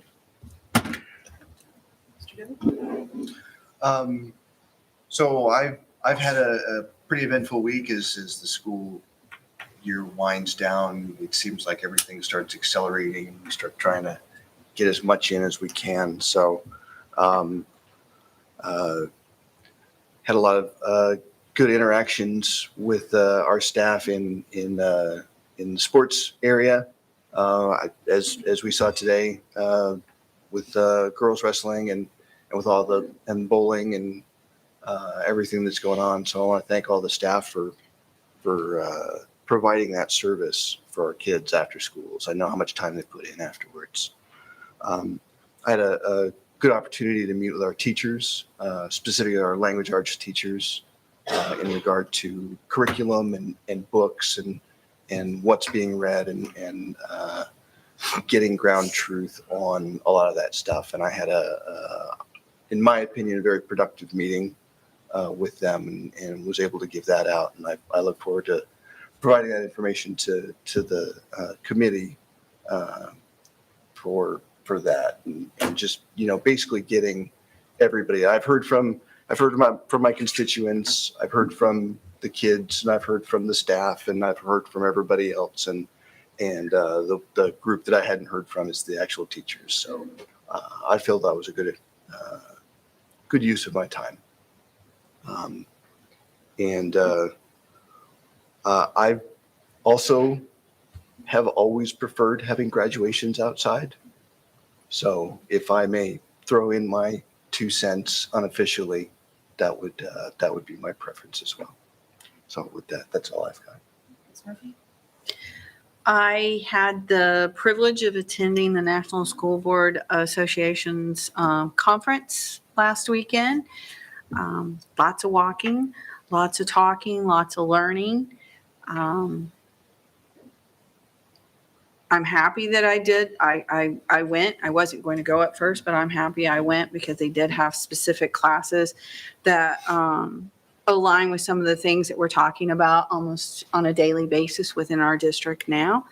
And I'm sure some of this will be coming out more as our meetings continue. I want to compliment the cadre and for the JROTC ball for ensuring they did not have it close to the school like they normally do on the fort. They were at a country club, Lake Quivira, but they had arranged buses so there would not be a child to have to worry about driving home at midnight. And the buses went on scheduled routes. So 30 minutes here, 30 minutes here, 30 minutes here, same thing for coming back. So all the kids got home safely. That's our main focus, to make sure everyone's safe and sound. And it looked like, I don't get to go yet, my daughter's not a senior yet, but it looked like everybody was having a superb time. The photos are phenomenal. They're posted if you want to see them. And just look at what outstanding kids they are, all dressed up and cleaned up when they're not always dirty from playing their sports and things. Landing to weather and ice freezing cold and softball games and other outdoor games that can be unbearable. Something even more unbearable, but not a lot we can do about it, is the fact that we had to cancel junior varsity softball games today because of lack of umpires. If you have it in your heart or your desire and want to take the state test and training and volunteer your time to be an umpire at these games, they're needed statewide. It doesn't have to be Leavenworth. I mean, yeah, I want you to support Leavenworth, but they're needed statewide. Volunteers are acceptable, and I think umpires get paid. So you might, yeah, I've heard they get paid pretty well. So you might want to look into that. Of course, we still, have volunteer opportunities and employment opportunities within the district. I ask you to seek out our website and find the perfect niche for you. We have lots of award ceremonies coming up. Brian, outstanding savings. Love it, love it. You know I love saving money because it means something that we can get for our kids to do more things for them to help increase their success in the future. Beth, same thing for you. Outstanding savings. And I know we're going to see even more next year. And this just bleeds right back in to the community, and where we save money, they save money and they keep some more in their pockets, which is so needed right now. And I won't tie up any more time. Thank you so very much. Well, I can tell you a little bit about umpiring. I did it for 25 years here in the state, high school and college. And I think the biggest problem with that is that people, especially in today's climate, with everybody like this, you don't want to go take that abuse for $25, $30 or whatever it is. And I don't know. It might be more for like varsity and stuff, but that's a big problem. The other thing is on the graduation, I don't know how many times we had to cancel because of rain. How many times have you been here? I believe we've had 3 outside and five inside. One of them was the COVID year, though. I was in recreation most of my life as a director, and you always plan for the worst and hope for the best. And it's such a nightmare if you obviously have lived here in Kansas a long time, but you can't depend on the weather.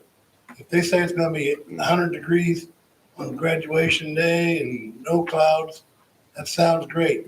But come that morning, then the thunderstorm morning, I feel for you, but I can't see getting away from just having it inside. I like to be outside as much as anybody, but it's such a gamble. But that's up to the board, I guess, if they want to gamble with that.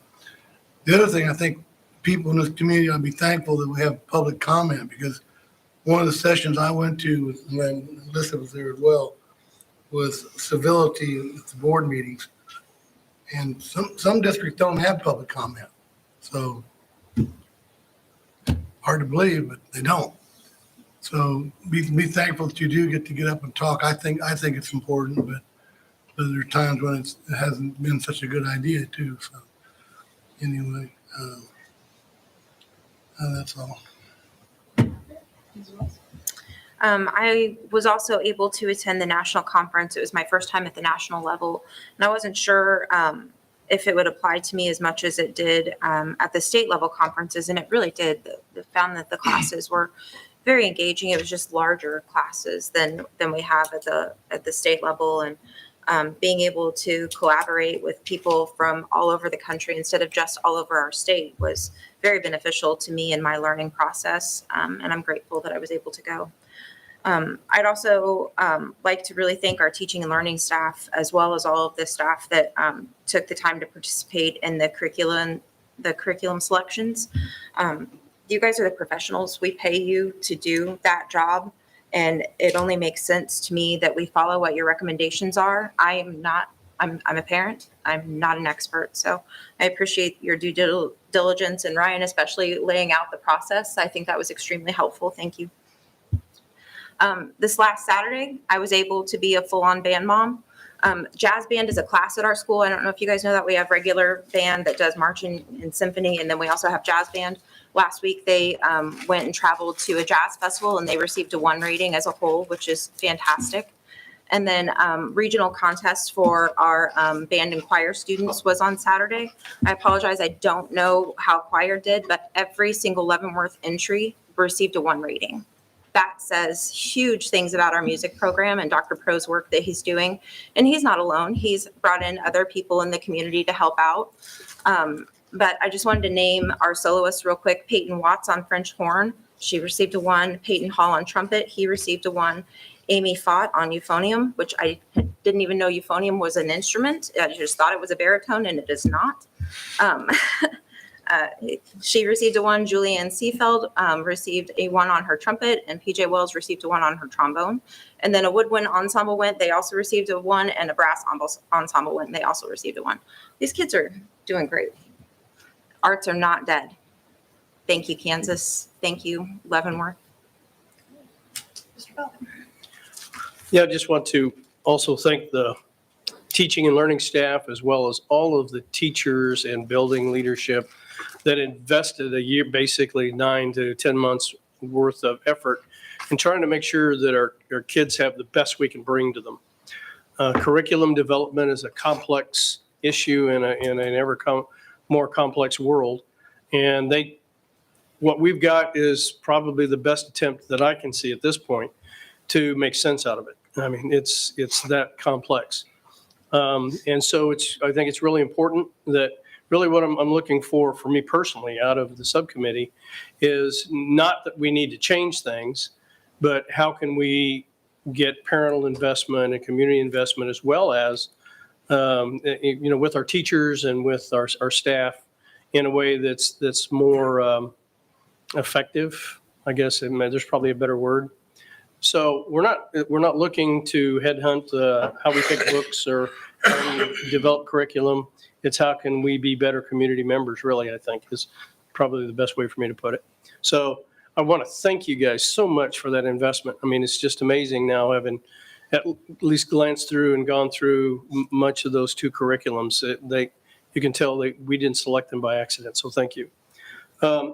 And the last thing is, and I guess, and I'm kind of thinking out loud here, so I apologize, but maybe we ought to look at because I know there's second and third order problems with it, but maybe we could look at setting our agenda a day earlier. Even 24 hours probably help in this process. And this goes back to us wanting to represent our community and represent our parents as best we can, and helping be that link with our district leadership. So I know it's got second and third order effects for you all. And just some of the information will be lagging at that point. So when we publish that, we try to give you all the information we can. And so some of that information will be lacking due to mail service, due to some of the reports and those types of things that we're waiting on to reconcile all the books and do all those things before they come to you. So if you don't mind getting the agenda and what information we have, and then we supplement in. I don't want that to be confusing, but that would be the challenge, is getting all that information, because we wait on it to receive it, and we put it together, and it goes into a format for you as a board. So the agenda could be set because you as a board sets that. But and I'm concerned about you guys having the time to produce some of the quality material. Exactly. Lagging that, but we could set the headline of the agenda. We could set it for next month tonight. Well, I think what that brings is that the general titles of what we're going to be talking about will be set by that time. I mean, it's just one day different. Would you agree? Right. And so that would be something that the community then could decide whether they wanted to comment to. Right. And then we get the details filled in by Friday, because much of that's going to be under executive read, not public read. And the only other thing to that would be is that and it's happened that we've had something on the agenda that we've talked about, and I said, okay, if we don't get the information, this is coming off. If we do it, you could be missing out. I mean, there could be a lot of agenda changes in that. I don't want that to become less transparent, trying to be more transparent, Sure. we become less transparent. And all of a sudden, when you set the agenda, well, we don't have item 5, we don't have item 6, let's take that off. Again, that's just accounting type for board minutes and those types of things. I'm just saying, if we could think about it and see what the value there is to that. That's all. Thank you, ma'am. Madam President, if I could get a quick little alibi, please. Something really, really important that I missed. One element. Well, it's a combo. It's support. Looking at the gift log, we had 6 or 7 additional donors, from masks to books to crafts to toiletry items for our schools. I would like to mention that Lawson could still use underwear for their students, size 3T to 8. So if you have any that you could donate to them, it's moving season. You're cleaning out, unpacking, give them a call, find out what the schools need before you throw something away, and let the schools have them for their closets. That would be very beneficial. And in with the thoughts of giving, I want to mention, and I don't know how many it were, but there were individuals, community and civic leaders, and area businesses that donated several $1,000s in all so that JROTC ball could go forward. This made those tickets $25 a piece per child instead of $50, $60, $70 a piece. And that's the other thing. We always want to make sure that the kids can afford to do the things that are very special for them to do. And we would not be able to do that without these sponsors and donors. And I want to say I thank you all, and the teachers and staff and everybody else that help participate in it and chaperone and make sure everybody's acting cool. Thank you. I appreciate that. So I mentioned earlier, my favorite things are the student recognitions. And so last Friday night, the Repertory Theater, as part of a Education Foundation event, did a Charlie's Hand. Fabulous job. I was so happy with it. It's a great thing. And I'm always happy to see our kids who can just share so many of their talents. Also went to the band concert a couple weeks ago, and while the band was awesome, the tornado, The tornado one. I want to do a shout out to all of them. Okay, it was great. Two songs left. But what I really wanted to do is that the staff and administration there and all the attendees, you would never have known that there was a tornado out there somewhere, because it was all, we have to move. Everybody please go this way. It's very calm. And I just appreciate it, because I didn't hear any babies crying or screaming because like, oh, what's happening? It was just very professional, very calm. It was like, okay, and they gave us updates. So shout out to the admin and staff. They did a fantastic job that night. I understand from the rifle team, they did their competition last week. They had 2 personal bests for that day, and also one was being advanced to the nationals this summer. Once again, our autism program is strong in so many areas, but I think it's one of the things that it just shows how awesome our teachers and support staff are to bring out those things in our kids. They're just awesome. I was part of the send-off this morning for the drill team, the defending Cab Angels and the Pioneer Guard going out there, wishing the best. So, it's always a good day to be a pioneer. Our kids show us that they are awesome. So, thank you all for being here tonight. Be well. We are gaveling out at 8:58. Only Judy has to sign it.